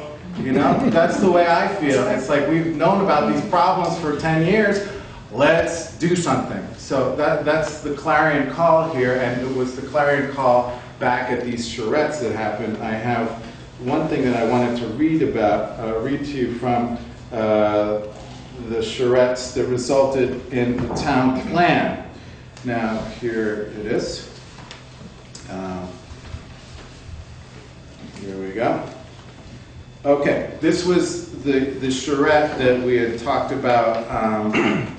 This was in January 19th, and we had an artists' town meeting, and I was in one of the groups that met to discuss arts education. And this was our conclusion, okay? And we had solutions attached to this conclusion. The role of the town in arts education is a small sliver. It would be helpful if the town could use its power to leverage strategies, transportation, marketing, and promotion. The most urgent need is to consolidate arts-related information and present it in a more useful format. We need a space or calendar or publication that is consistent. I think that that is a really good identification of one of the things that really needs to get done in this town, and it's still not being done, okay? And that was 2010. All right, 3 years ago, we're on the path because we got this grant, but still, this is something that has been identified a long time ago. Now let's look at another one of the charrettes that we had designed, which resulted in the town plan. Now, if you look at the town plan, it's on the brattleboro.org site. There's a whole section in here on arts and cultural resources. And I was very delighted to find that within the very town plan, and this is something I helped write up actually, but I didn't remember it. I don't remember it. But It's just a blank to me. yeah, but you should go back and read it. She's got an excuse. She's a public humanist. I'm going to get my business cards changed. All right. Anyway, there was a couple of things that were identified in the town plan, and this came from one of the charrettes that we had as a town arts council. What is in the town plan? To strengthen the arts sector. Actions 8.3.1 and 8.3.2 of this plan are to create artistic networking opportunities and to create, and this is it, an online interactive posting website for arts and cultural services. Hello? Hello. We've been asking for this for forever. Forever. Yeah. Okay? Now, how are we going to get it? That's the big question. And, I don't want to put it in the town's lap, but on the other hand, they've organized the Town Arts Council, and now there's some kind of responsibility that we all share to get this happening. But this is one of the most important things, and I'm really delighted that this is in the plan, but I want to see it happen, okay? Another thing, and this is one other level of it's right from the Town Arts Plan. Action 8.1.2 of this plan is to publish a directory of arts resources, artists, and arts and cultural organizations. Another one of the things that we've been asking for forever, or trying to organize so that it will happen. So I'm seeing, that the town is on the ball. We're trying to accomplish this, but we got this big grant, and the grant is then again gathering people to meet. Here we are to do something, but my question is, okay, how is this grant going to actually result in what we want? Political will. What was that? Create political will. Okay, well then good. Smartness is one thing, political will is another thing. Right. I think a paid administrative position is Well, essential. I think that that's a really good point, and that's one of the arguments that we had in the Town Arts Council, is to create, we called it an arts czar, right? And for lack of a better word, I don't like the meaning of czar here. Yeah, right. Okay, but so anyway, so here we are. We're at the grant. And the grant has 3 phases, okay? We're in phase 2. Phase 1, the responsibility of this grant was to do the cultural assets mapping. And they came up with this beautiful book. I don't know if people have seen this book. This book is really well written. And it really does identify the quality of Brattleboro. And in the back, it just so happens that a lot of those artists and resources are mentioned. There's a really good appendix in here. Where do you get that book? Because I have not seen Well, Online. You have to pay for it. it's online. It's I don't online. think you can buy it anymore. I don't know if We're about to go through another production run, and you'll be able to buy it for the cost of production. So I'll let you know. It'll be announced on the website. Thank you. Yes, for Maria. BCTV, we love you. All right. So anyway, now what we've got going on here is that this is a really good start. This does identify in a way, our cultural mapping. It's a good book. I love the way it's written, and John wrote the foreword, and it's excellent. But I feel that it's not enough. And I feel like cultural art assets mapping is what's written into the town plan. And I feel like, okay, we had some money to do this from this grant, but I feel like, you know, here we don't even know that this book exists, and you guys are all, you know, I'm preaching to the choir, and you don't even know that the book exists, right? You participated in one of the charrettes, right? So, so that just shows you that, you know, there needs to be more of an effort to identify or maybe go to the next step of what mapping is. And this is something that we need, as a group, need to identify. Okay, what are the final goals that we're going to want to get out of these meetings? And one of them, I feel, is this idea of really mapping out what we've got and putting it on a dedicated website. And maybe, like you say, having somebody in an office who in a paid administrative position that actually does this kind of coordination, right? Someone experienced, accountable, and paid. Yeah, I was talking with Alyssa yesterday about this, and she said, what was it, Southern Vermont? What? Southeast Vermont Economic Development Strategy. It's a horrible, SEVEX is the acronym. Okay, but why, you know, this person could be in connection with that. This person could be in connection with HUD. This person could be in connection with the Vermont Arts Council. It's like, I feel like and they're not here. More, this is something that we really need as a town, and we deserve. If we're bringing in $11 million a year, you know, to contribute to the vital economy of this town, then there needs to be some kind of a support of this. And you know, I don't want to blame the town, because I feel like we've really stepped up, and every year it gets a little bit better. So we're getting to that. But I think that what these panels might show is that might be a final result. Anyway, I'm really happy to be part of this, and I want to say that one last thing, and that is that this whole idea of hub or district or cluster. I run an organization that's way out in the boonies compared to here. You know, it's 1.5 miles from the center of town. All right. What do you call that? I like John's idea that Brattleboro is the hub, and that people come to the hub from the outlying communities. Jerry was talking about that too. I think that that's a very realistic way to look at our situation. And I would think, yeah, okay, I don't really feel the arts district thing. What would it be, Flat Street, you know? And then who would you omit? And I think about what's going on in West Brattleboro right now, that's vital. I think about what's going on at the Cotton Mill, that's vital. And I also think about this arts campus, that's vital too. But you know, you can't just isolate one of those places and say that's our arts hub. So anyway, what else do I want? Oh, what else do I want? One more thing. I won't be like, yeah. What else do I want? Because we are in the district that's away from the center of town, I feel that it would be really important to have some kind of a kiosk, and we've talked about this. This is one of the things that came up forever. Identifying what are the arts activities that's going on every week. You know, in the center of town, like I think the River Garden would be ideal, or something like that, or in Plenty Park, just some kind of a way to know what's going on. I mean, did you guys know that the Vermont Jazz Center has a great concert going on tonight? Anyway,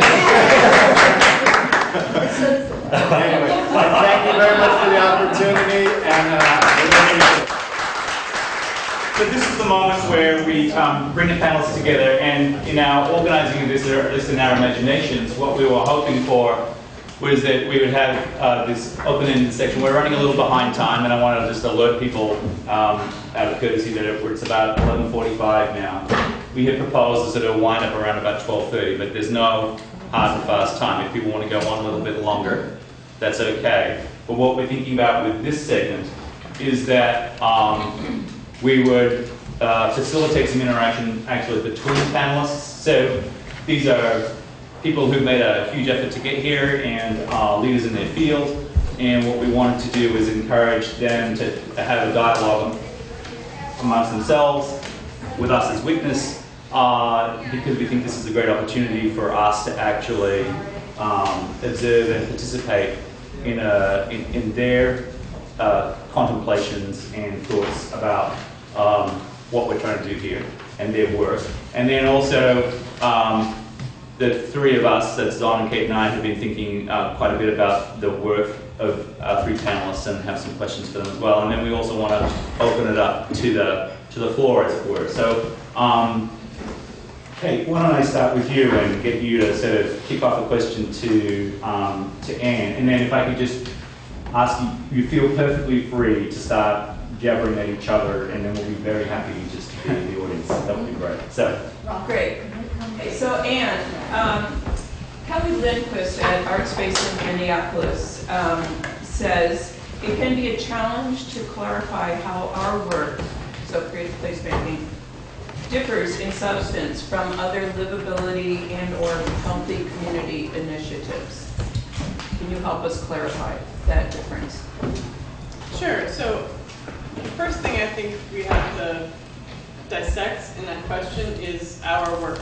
And so when Art Place was, this is an article that the president of Art Place, which is mostly a developer of live workspace for artists, but they do some other art space development as well. They wrote this really well thought out blog piece about the state of the creative placemaking field and their role in it. So, you know, his context was as this physical space developer. Now, you know, when you say our work, you know, we could also be relating that to this district discussion. You know, it depends what we're talking about. But in general, the way that I define creative placemaking in the report for the National Endowment for the Arts is that it's a process in which strategic cross-sector partners, so partners from the public, private, arts and culture, and community sectors come together. They have a strategic action to transform the physical or social character of a place, whether that's a neighborhood, all the way to a region, around a core of arts and cultural identity. So that's the kicker, is the arts and cultural identity. You know, how does it differ from other work in terms of community development? It's rooted in arts and culture. It's rooted in arts and culture, but you have to find that shared value. You have to do that coalition building. So, you know, there's the rub and the opportunity.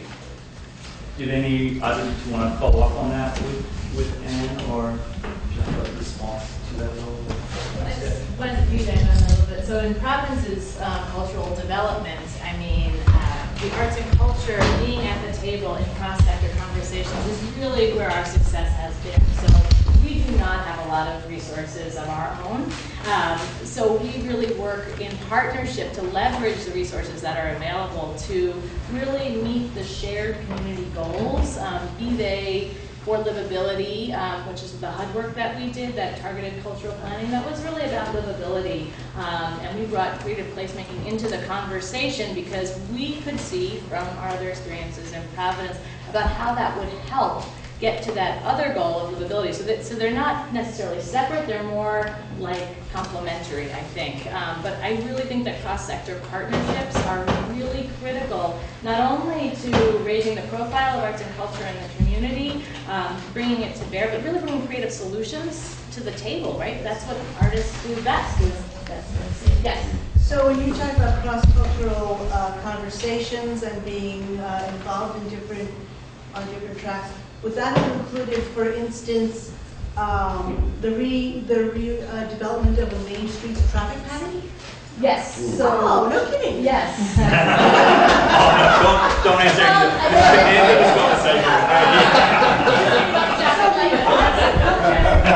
Would have been involved in some decision making. Right. So the streetscape improvements at Providence Performing Arts Center, that was a direct result of changes to the traffic pattern, right? So the art center was being impacted, and so they were at the table because it was their front yard. Same with AS220. There was changes in the parking, and it in fact impacted them greatly. You know, it changed the way musicians could load in and all of that. And so they're at the table in those conversations. The request for abandonment of the town next to the, I mean, The the street. street, yeah, Yeah, not the town, the exactly. street. Yeah, so we have artists and arts organizations represented quite often on different commissions, like the zoning and planning and design review and others, school board. Right. Which raises a great point, because this, in my experience, in my role here in Brattleboro, I think the term that we throw around, and I don't mean it in a derogatory sense, is sort of the silo effect. And one of the experiences that I'd observe is that we have a smallish community, and with some crossover, so it's not unusual to have somebody, for instance, sitting on the Development Review Board, which is the panel that reviews applications for zoning, for a zoning permit, so a new building or whatever. So, for instance, the co-op was a process that went through several Development Review Board meetings. The makeup of that panel of people is actually quite different from, for instance, the Arts Committee or the Conservation Commission or whatever it is. And so what you see is people selecting their body, the public body that they want to be engaged with most directly, rather than actually taking their interests, say for instance in the arts, and thinking, I'm going to sit on the Development Review Board, which, for 2 years you might sit and consider things as scintillating as a new fence, a new sign at a gas station on Putney Road or something. Some things that are a long way away from your core interest. But remembering that you've got the opportunity not to just claim that you're representing this particular group, but to provide your experience and background as an artist or whatever in this other venue, which, up until now is dominated by people with a legal background and to some extent an engineering or design background. So they've got fairly, they've got a disciplining interest in what they're involved in. I would say, you could say the same thing about the Traffic Safety Committee. You could say the same thing about the Community Police Committee. These people have their areas of interest, and they make their public involvement and their public commitment decisions fairly narrowly, rather than threading through. So this is a sort of a way of sort of thinking that you can weave something by being a little bit more diverse, diverse in your engagement. So, Betty. All right, so this isn't the first question. I'm so relieved. Whatever that first question was. It's relevant to it, and it was more of a comment. But this is to build on what you're saying.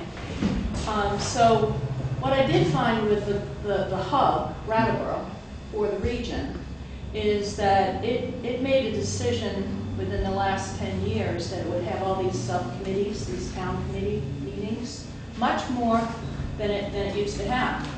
But what it did, it made it very exclusive that if you had to be a kind of a Brattleboro resident to be part of those committees, and I think it cuts out a lot of creative people that live in other communities that don't participate. And that was a development that didn't used to be the way it was, and this is before you came, and I'm not saying that you created this, but there's something about it that this is regional, and everybody around here respects the fact that Brattleboro is the hub for all of us, but it's cutting out that. Now, so this is what I just want to make a comment following up on what you're saying, but this is my question. On your slide, one of the first things you had was leadership. So this is something that we have to build here. We have to build real leaders, real champions. It's something that we're really lacking. And I think people in this room know it. And there's lots of leaders in this room. Okay? And a lot of leaders that aren't here right now. So how do we do that? How do you build a leader? And who do you define as a leader? Can I comment on that? Yeah. I think the best kind of leaders are the people who show up. Just like what Cunningham said about the best kind of dancers, the ones that show up. And it's true. Do you know what I mean? So it's like, what constitutes a leader? Well, I think someone who has a diverse world experience is good. I think someone who can communicate on many different tiers, be it economic, be it artistic, be it creative.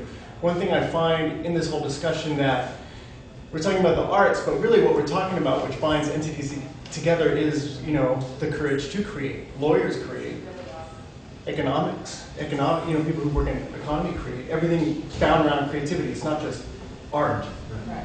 So when someone who is a leader is someone who needs to, I think, take risks. Someone who needs to not charge to the forefront or have a cavalier or paladin attitude about it, but also be able to only be known to exist. That's what all great leaders are only known to exist. The second type of leaders are those which are feared. It's like kind of, you know, that's what Gallus' take on it is. So I think the best kind of leader needs they need to show up, they need to work within different worldviews, they need to be able to dialogue, they need to be able to plan, and they need to also be patient. Yeah. So, just before, I'll get right to you, Lynn. So, in the leadership question, I assume that you meant it more in terms of not necessarily those individuals in charge of a board or of an executive director of an arts organization, but more generally the arts and culture sector, learning the skills and learning and making the commitment to be more actively engaged in the broader political decision-making process. Is that something that you... That's the case for... Now I'm thinking more about creative placemaking broadly defined and lots of different types of strategies, but one of the key ingredients for success that we pinpointed across many different types of communities and many different types of interventions was this issue of leadership, that they had charismatic leaders with vision and drive, and sometimes those were artists, sometimes those were politicians, sometimes those were from the private sector. Like one case study we profiled is Silicon Valley's 01 SJ Biennial, which is this festival that marries their technological prowess with sort of an artistic soul, and that was driven by tech entrepreneurs. So I think a lot of times it does take individuals or a small team of individuals to make something happen. And you asked what the characteristics are. To me, you have to have a charismatic, a compelling vision, but you also have to have it be flexible enough to build that political will and have it be a big tent and more so specific enough to get people excited and an exciting idea, but be flexible enough to adapt to make it viable for different types of constituencies. Thanks, Lynn. Stephanie or Eugene, you want to comment on that before we move on to Lynn? Yeah, I actually wanted to comment for a second on your question, Kate, about creative placemaking and Brattleboro in particular. Do you mind if I just back up 1 second? Because I didn't get... Okay, and that was that when you guys did the creative assets mapping in the video from the library meeting, there's somebody who's talking about taking something like Harmony parking lot and making that into a green zone. I mean, it's really kind of compelling that these arguments that are coming up in this discussion are really out of the box and actually can enhance our community from a way that we would never have thought of that. And so I think that it's really good in these 6-panel discussions that we take note of those kinds of out of the box things, because of the placemaking that really could happen, that would really change the face of our community in such a way that you did, and like taking real control and removing a highway, what we call daylighting. I think that we really need to think big in terms of creative placemaking here, and I really appreciate what we're seeing from this. And then second, about leadership, I think that the way that our town is built is that we have a town manager and who is not elected, and therefore there's no real political push to get that person to do what we as a community want. And therefore, I think that that's kind of a difficult situation that we need to look at and consider, especially because we're right now coming in, and hiring a new town manager. Maybe what we really need is a mayor. Okay. Lynn's been very patient here. Just the one comment. So, do you still have the question, Lynn? Yes, it's not a question. Oh, comment. Oh, Yep. no, I just following up on what you said. I mean, really, to kind of sum it up, I think, is what you need is a champion. It's something what you said about an art czar, whether it's an art czar, but it's somebody who has a lot of energy, who can gather the forces and really make something happen. And that's really a champion kind of a person, that people want to be part of something because they can lead you to the promised land or whatever, you know. So I think that's really what we need. We don't really have that. Right. And it's in Providence, my boss, Lynn McCormick, is a real leader in the field in terms of being an art czar. But some of the characteristics that make her successful, really successful, is that she is very politically savvy.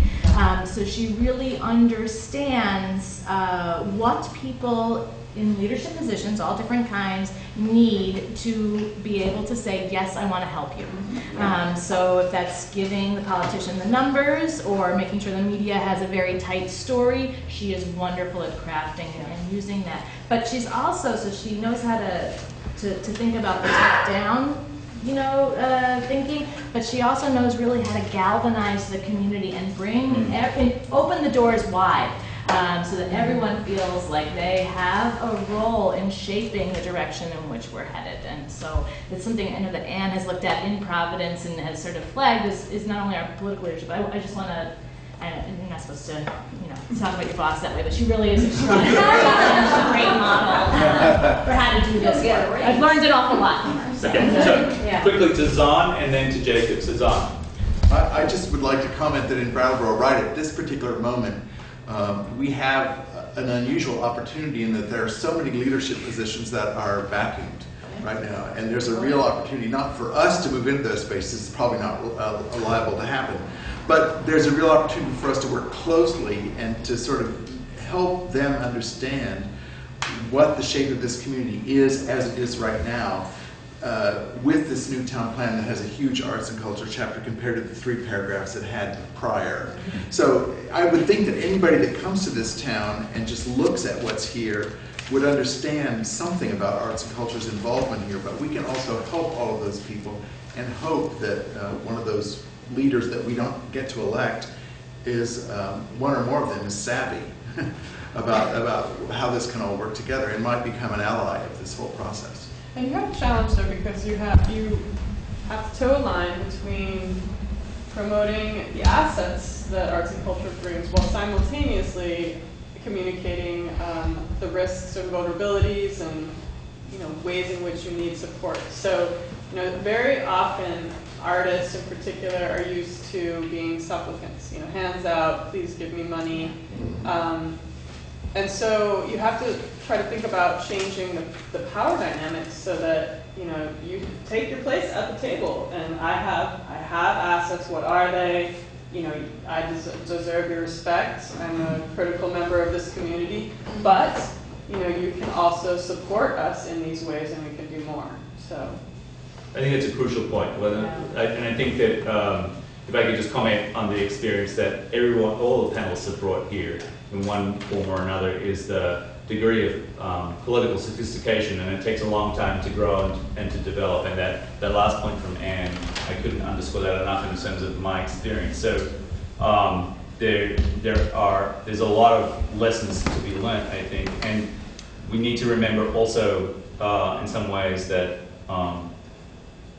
the transition that we're imagining here and conceiving of and trying to strategize for is a really long-term transition, because we're actually talking about the kind of accumulated habits of decision-making and understanding the power balance. And so what you're really asking the broader community to do is to reconsider its habits of interaction and habits of engagement and decision-making. And that is a very slow and difficult process. It could point to other aspects of our community that have had perhaps more success. So for instance, the awareness of conservation issues and natural resource issues is somewhat more readily embedded in the political decision-making and the culture of the local community. Although it's fascinating and slightly odd to remember that Brattleboro didn't even have a conservation commission until 2008. So it formed an arts committee and a conservation commission basically within 2 years of itself. I think it was 2007 that the conservation commission was formed. In the political space that is Vermont, that's astounding. You know, that a community of this size did not actually have a formal decision-making body or a formal body to consider those issues that could feed into the town plan, could feed into the planning process in any kind of formal way. And it speaks volumes for you know, where Brattleboro has come from politically and socially and where it's actually headed. So on that note, I'm going to turn to one of our newest members of the community, Jay. Oh, thank you. I have one of these moments where I want to say 1,000 things at once. I wish I could just download what's in my brain and what's in my heart as it's kind of pounding out of my chest right now. I missed the question that sort of provoked the leadership discussion, so forgive me, I don't know what the genesis was. But I guess I want to, maybe coming off of what Lynn just said, you know, what's a leader without supporters? You know, how do we identify a leader or a group of leaders if, you know, they're just sort of charging ahead and there isn't a whole body of support behind them, sort of going at the same goal? Are they still leaders or are they just crazy people? So I just want to backtrack a little bit. I've been sort of swimming in these waters for 16 years now. I opened my first independent art gallery in 1997 when I graduated from Syracuse University, and then went on to co-found a 501c3 that looked at AS220 very closely. We traveled to Providence and met with the leaders there, and that was when they had their original facility, and now they've grown exponentially since, and they're a great model to follow. Yet, you know, as an independent group of you know, sort of unaffiliated artists that sort of came together to, you know, address a lot of the issues in a community that had an economy that was circling the drain. There wasn't a whole lot of support for the, there was an opera and a symphony and those types of institutions, but there was no economic development people looking at supporting the arts, and there was no conversation at the time in 1997 about the rise of the creative class. This is not language that was around at the time. So we forged ahead, and we worked for 10 years without pay. And after 10 years of work and building alliances, and it was amazing to see the transformation in that community and what's still happening to this day. I had the privilege of being one of the first cultural district commissioners of the city of Syracuse, and you know, attracting a lot of economic development, community development through the arts in that position. So I've seen firsthand what, you know, looking at Providence, you know, I wish, you know, adopt us as a sister city. You know, I think we've done so many things in that community that we could emulate here in other communities. But, you know, and I have friends that live and work at the Steel Yard, you know, so I know that community very well. And I would, you know, sometimes I wish I would move there and just got on that bandwagon instead of trying to bushwhack in a community that isn't there yet. And I'll just bring it home, you know, and I'm now on the board of the Arts Council of Wyndham County. I'm on the board of the Designated Downtown Organization, and very much speaking this mantra. You know, this article here is talking about us going from 3,000 square feet here at this space that we could only sign a one-year lease at, and trying to develop a 16,000 square foot building on Flat Street. In very much the same model of an AS220, which I think it's worth mentioning for the folks that don't know about this organization, that a big program of theirs is their AS220 youth program, which I've gone to meetings a lot lately about, you know, kind of revitalizing Brattleboro, and a lot of folks talk about the teenagers as loiterers and people we need to stamp out and get out of the way, and get a police presence to move them along. So again, I'm excited about this conversation, but there's some things like in my heart that it becomes very emotional. My partner and I moved here without knowing very many people. We came here to do a farmstead and learn about growing our own food, living off the grid, fell in love with the community, and took a risk. We had just enough money to first month's rent and security here. And we looked at the overhead and we said, geez, all we have to do is bring in $300 a day. And I've worked in restaurants, I've worked in retail. that was an easy number, I thought, and especially because we canvassed the community and we found that this concept of a creative arts center, healing arts center, vegetarian farm-to-plate cafe, look at the posters behind you. This is, we had a 1-year anniversary, so we kind of put up this span of things that we did here, and over the course of a year, we're $20,000 in debt. So we talk about supporting the arts, and I'm not trying to be it's all about me, but I hear things like we don't have leaders in this community. I want to go to the bathroom and hurl when I hear that. I'm sorry. There's got to be, there is support for the arts. This is an arts community. I'm not saying it's not, but the rubber's got to meet the road. For people that are going to take a risk and invest in this community, there's got to be real support behind that. So, any of you want to help Jake out here? Keep him at a button. Well, I just want to say, just like from this really complimentary about Providence and how impressed I am with Brattleboro and the work that you guys have already done on your arts and cultural infrastructure. You have good plans to work from, and you have really good research. I think the asset mapping that you did, you have some really good information there, and this conversation, starting to think about how do you use those resources and assets. I think that this is all giving you a really strong foundation to make the case of why support is important to different audiences, to be able to sustain amazing spaces like this, and thinking about diversified models like AS 220 and the different ways in which they are able to support themselves. Yeah, as a consumer, a rabid consumer of the arts, and also a performer, and as someone who's lived here since 1975, I look at Brattleboro and Windham County, and we really, in terms of what we offer in the arts, in this town, in this county, rival cities of progressively artistic cities of 50 or 100,000. We are a functioning cultural, artistic mecca. And I think many of you will agree with me. The problem is that we've been through an incredible series of recessions with homeless and 7,000 children who are not nourished properly in this county. We have the artists, we have the space, we have the drive. I think we have the leadership.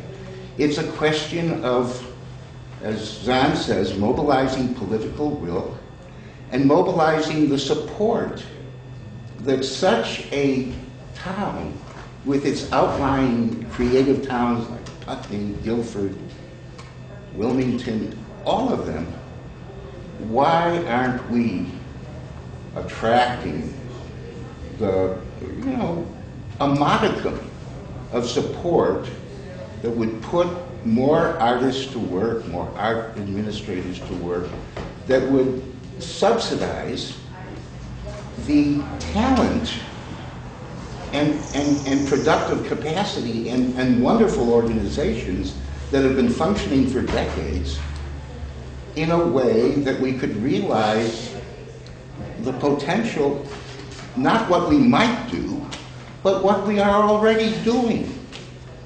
I think for me, that's been a critical question. We are very, very, very good in the arts, and what we need is a way to find the support.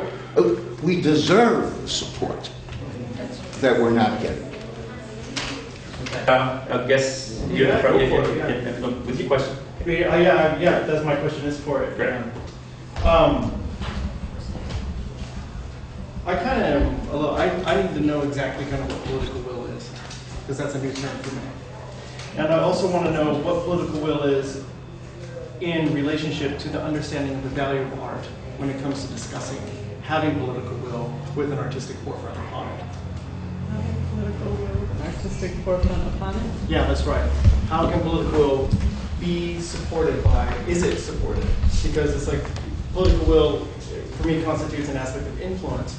influence to me would constitute an aspect of cooperation or understanding, even though one can cooperate without the forerunner of understanding. So I can sit in front of a lot of senators and talk about how I value art, but will that do a damn bit of good? You have to find why they value art. You have to show them, and prove to them also. New York Mills, Minnesota. It's smaller considerably than Brattleboro, but it's a rural community, and there was an artist who moved out there from, he'd gotten his education in the Twin Cities Art School, and he moved out and started painting barns for money and talking to the farmers, and got this idea that, oh, well, maybe this would be an amazing residency place. And what you had to do is find the artist in every person, which he did. You know, people didn't identify as artists, but they made these amazing fish bait things, or, you know, or did their paintings. And so it's really about finding shared value. Some people don't have an identity with the arts, but they can still see, oh, you know, well, this like in Arnoldville, Louisiana, they didn't first go out and ask for favors from the founding father of the town council. They waited until the activity that they were doing, there was a noticeable difference, and folks were pumping up more at the gas and going out more to eat, and then they asked for support, and they got support. There was an old abandoned water tower that the town gave, you know, away basically to a sculptor as his studio and space, and I believe also the town prison became like a bed and breakfast. Oh, well, bed and breakfast was no breakfast because it was the jail. So, so you have to see where the values, where those synergies lie. You know, so if it's figuring out the economic rationale, or if it's a social bridging rationale, you know, youth programs, like what are the sweet spots where you can find more allies because you're serving a greater shared purpose, you know, in the public realm. So you said like political will, you know, the support to get political, and political will is the support. So it's both, you know, with the residents, the populace, and with elected officials or with foundation leaders, you know, folks that have the ability to channel resources, making those allies, having, I guess, I don't know how to say it without using the term, but having, That's why I asked the question. Having support and direction to advance a shared vision. Yeah. I'd like to hear what Yeah, you have sorry. to say about that. Well, I was just gonna say that I think that like cultural policy and cultural infrastructure, and generally in this country since the 60s, has had a participatory democracy at its heart, right? So when we start thinking about how the NEA and the NEH and our other cultural agencies came together, a lot of it was about communities organizing and asking for that to be part of it. Same at the local level in Providence. Really, it's about individual artists and arts organizations coming together for this common purpose, this shared, as Anne was talking about, the shared goal, you know, and it's really about the power of the collective, I think, in directing the energy. So maybe that's also jargony, power of the collective, but you know, it's really about people coming together, and that's where the political will is, right? It's hard work. I mean, it's, you know, Bert Krenke at AS220 is now like the establishment, but man, he started out, he was just like this cranky artist, right? Who just kept showing up, and he wouldn't stop. The same with the Steelyard, you know, they're sort of was scrappy, but they kept at it and they got their brownfield site mitigated, and you know, they really created a community in this place. And so I think that's what I was thinking about a little bit. And you know, there are local examples to draw on. So the more traditional forms of municipal cooperation with local subsectors of the population. Some of the really good examples are sort of right under our nose. So what, as an Australian, we would refer to as code sports, so softball and baseball and soccer and lacrosse. If you actually analyze how well organized those groups of people are and how representative they are right across the population, and how interwoven they are, and then how integral they are to the decision-making of our elected officials, the select board, and even making their needs and concerns known to people like me as a municipal bureaucrat. They are a perfect example of organizations that are highly effective at pursuing their mission. We don't sit and think about how come the women's softball league gets X or Y. I can tell you why. Because they're really, really good at it.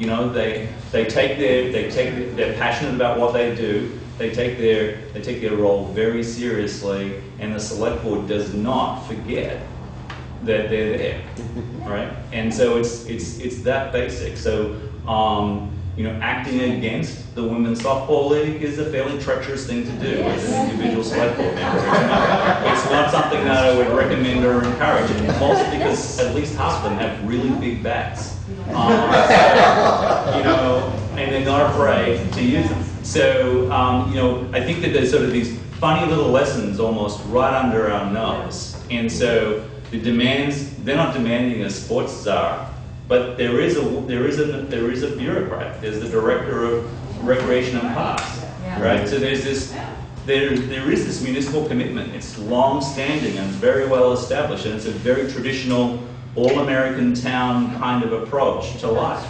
We would never think of questioning why do we have a director for parks and recreation. She has the third biggest complement of staff in the town, maybe even fourth.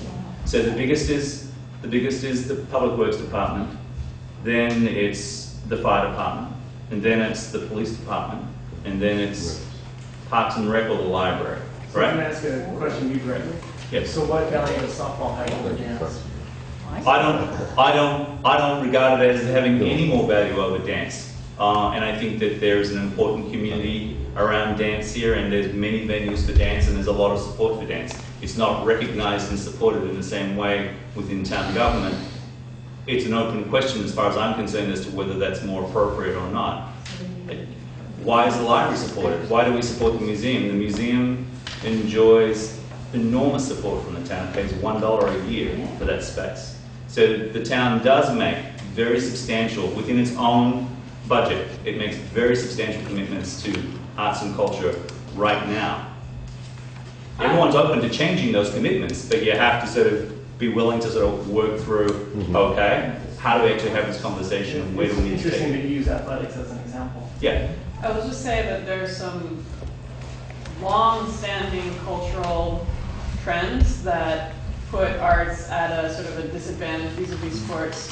When you think about schooling, artists, the role of a lot of art teachers in school is to single out the talented kids and say you have talent, and you're held up as a genius, or you got it or you don't. But in sports, everybody's supposed to play, and it's recreation, and so I think that a lot of people don't identify as an artist, even if they do creative pursuits. They say, oh, that's over there, that's not for me. And so it's these sort of larger systemic cultural biases that are really hard to undo. But that's part of what the opportunity with creative placemaking, with this emphasis on cross-sector partnership and identifying shared value, it's a way to change the conversation. Great. Thank you so much, Anne. And so, Zon, you want to? I just would like to comment briefly that some of you know that I was unemployed for 3 years after I lived on the West Coast for a while. And one of the things that fascinated me completely when I was out looking for work was a position that was in a town about three times the size of Brattleboro that had an arts and culture director. They were hiring. I looked at it to see whether or not I might be intrigued, and as I learned more, looked at their website, I began to discover that what that particular community wanted organized and managed was what's happening in Brattleboro. It was very much like what's happening in Brattleboro, but in fact, it had all the same resources that the town of Brattleboro actually uses. It had a building, it had classes it offered, it had summer camps, all the things that Brattleboro, the town, does do for the arts. But we don't talk about that at all in Brattleboro. You don't know about that. But here was a community in Ohio that supported, it was a pretty well-paid administrative job. The point here, it's not that they do it and we don't. The point is that every community makes decisions and has a culture about how it creates these things. And I think that part of what we're trying to do here with this grant project is learn from these experts and other communities how things happen in other communities so that our repeated life that we've been living here about for the last 10 or 20 years in the arts, we might find some other answers or some other ways to go about approaching the problem and the issues rather than just harping at the same doors all the time. Because I think it really will require political will and motion on the part of the entire community. That's why I'm really hopeful about these next people that are coming into the community. It's not easy, as you say, Stephanie. It's very, very hard. But there are visions, there are communities that have put themselves together differently than Brattleboro does, and we can learn a lot from folks. And that's what I'm really hoping. That's one of my goals for this project.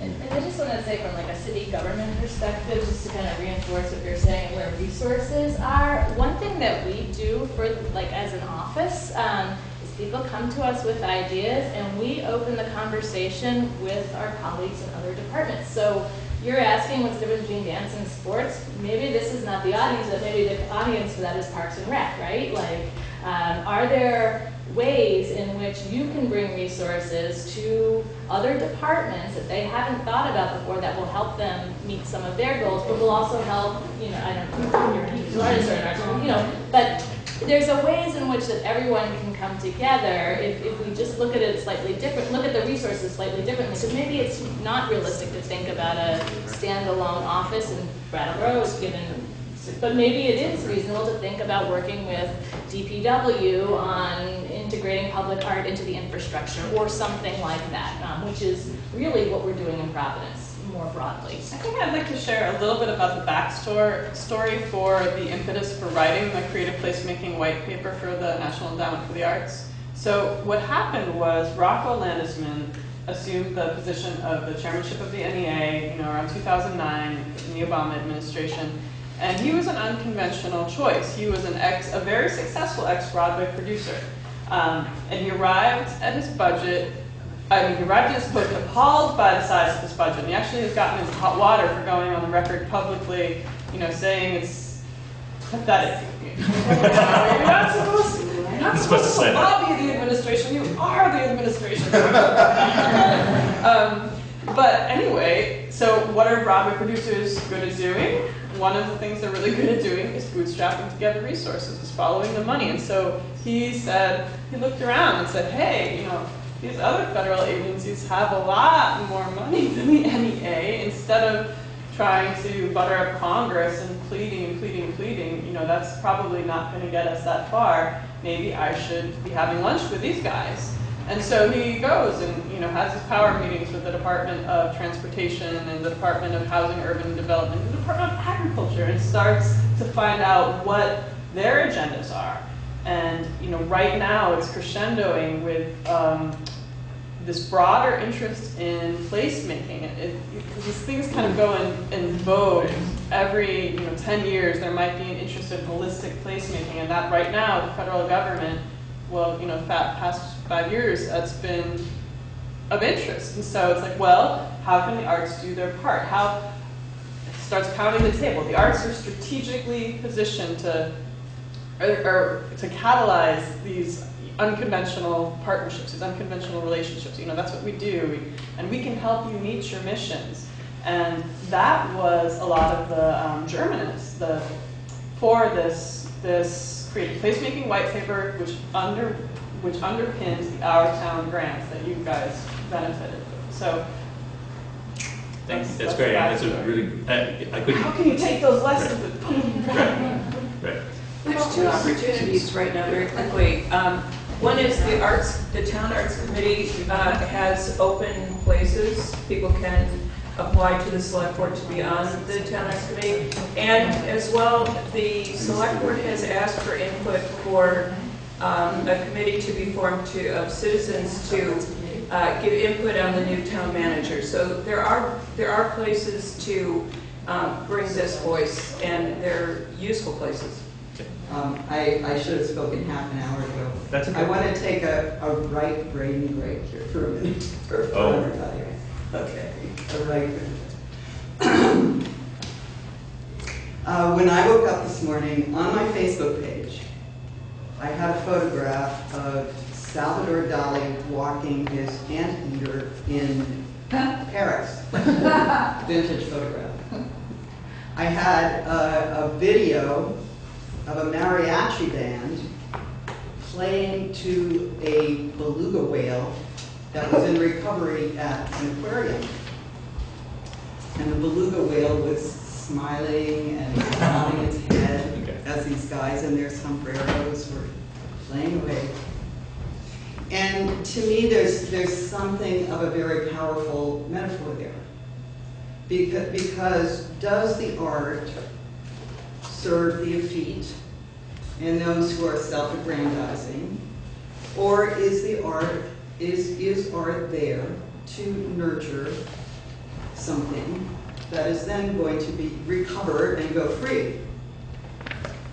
It seems to me that the arts community here is to be focused and to serve the larger community, which is not all artists. Artists are always ready to mobilize and, give a painting to the ASPCA or, Save the Farms, or, they're great at mobilizing. But it's also like herding cats to have a committee made up of artists. And I can speak to this very truly because my husband and I founded the Greenwood School in Putney, which is a school for right-brain kids that are known as dyslexic and ADD, who are incredibly smart with a different kind of intelligence. Administration of something like this is key. You can have all the talent and the goodwill in the world, but if you don't have the focus, it's like seeing a plant as leaf, leaf, leaf, leaf, flower, seeds, and not paying attention to the fact that there's got to be first sun, then soil, then water, and a root system. And before the root system, there's a seed. Okay? Does that sound like enough? No. Because within that seed, there's the idea, I'm going to be a sunflower. I'm going to be a geranium. Okay? So there has to be a really, truly focused idea and all of those other elements. I'm a walking dichotomy. I am not someone who moved into this area. Mount Monadnock has been the navel of my existence for pretty much all of my 65 years. I grew up in a little mill town on the east side of that mountain and have lived since 1968 here. And I've watched the industry grow, I've watched the farms go. My neighbors who are salt of the earth, wonderful, wonderful people, many of them struggle to survive or, have gone other places to survive.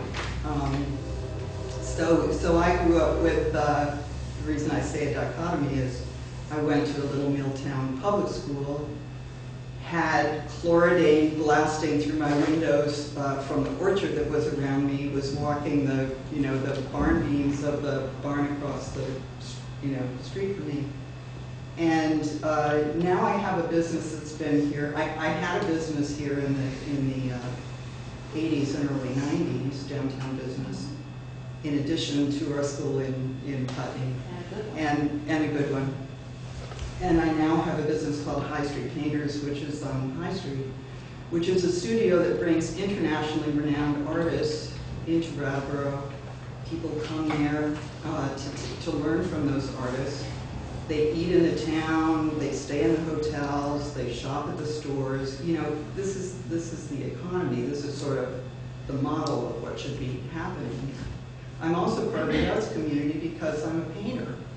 And I hear you know, I mean, I know what's up in these hills, you know, all the talent that's up in these hills.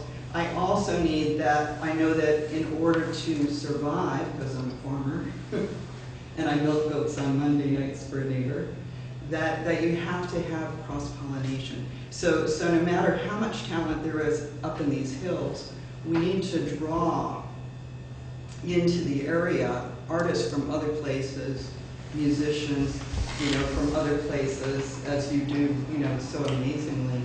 And at the same time, not be Salvador Dali with the anteater, you know. And I think the thing is, how do we build this district and not make the arts so exotic, you know? I think I think you guys are amazing, all of you know, Kate, all of you brought this, and you know, you speaking so articulately. The herding cats part is something that, you know, that needs to happen, and the relevance of an arts community, the embracing of an arts community in a town that has lost its, you know, paper factories and, you know, all of these other things, the farms. You know, strolling of the heifers, wonderful, wonderful thing. But again, perhaps for some people seen as a bit of a feat. I think, you know, how do we make those people in the outlying areas feel a part of that and benefit from it? And I love the way that you particularly talked about addressing those ideas. And I guess all I'm saying is really, yes, you have to have an administrator. I absolutely believe in that. Good, bad, or indifferent. Gotta pay them, make them work. All right, say one last thing? Yes, And very that is- briefly. Well, I'm just wondering, here we are, and we've been in meetings like this before, a lot of the same people, but we really need to engage some of those other people into some of these sessions. And I don't know how we can do that, but Yeah. where is the business community? You know, where are the people that we're trying to reach? They need to be here. That's right. Or we need to be at their desks. Or, We need to and be both there. vice versa, but this is a big thing for Brattleboro. This is very big. Silos, yeah. Well, what I should say there is, John made a comment a little earlier, that right now, in our the current moment, there are openings, there are at least 3 key openings in the downtown organization, the town manager's position. There's the chair of the Chamber of Commerce, the executive director of the Chamber of Commerce has announced his retirement. We have these holes all over this highly, you know, very flat network, but built around individuals. And so what I'd say here is that you raise a good point. I think that we try our hardest to push out the information in as many different ways as possible. We've had fabulous support from the local press and utilized, you know, Brattleboro and a bunch of other venues. For me, the ongoing concern, and it happens in my day job all the time, is it's hard to know what the explanation is for, you know, the people that you're constantly trying to reach out to being absent at a critical time. We need to bring them by hand. In other words, if we know somebody. Sure. That's Have a our rock I'd love you, have yeah, coffee. right. Yeah. A Rocco Right. Leslie has So- to go have lunch. Let me Yeah. empower you, Lynn, to actually be the one that takes somebody out for Well, I nominate Lynn for the Chamber of Commerce Oh, no. and Stan for town manager. Run a street.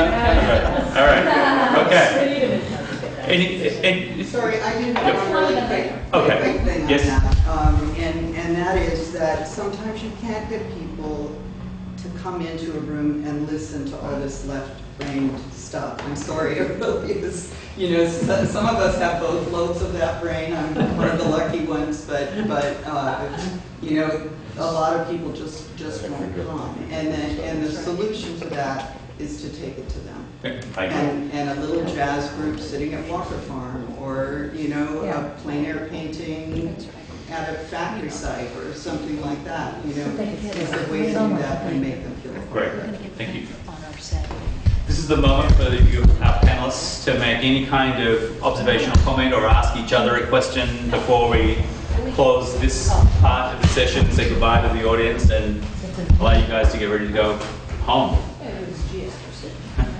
Thank you. Thank you. Thank Any, you. so just any observation or interaction between the three of you or whatever, I'd just like to give you this chance to ask.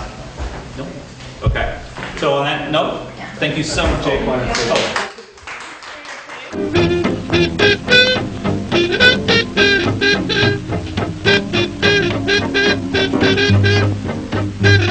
It don't mean a thing if it ain't got that swing. It don't mean a thing, all you got to do is sing. It makes no difference if it's sweet or hot. Just keep that rhythm, give it everything you got. It don't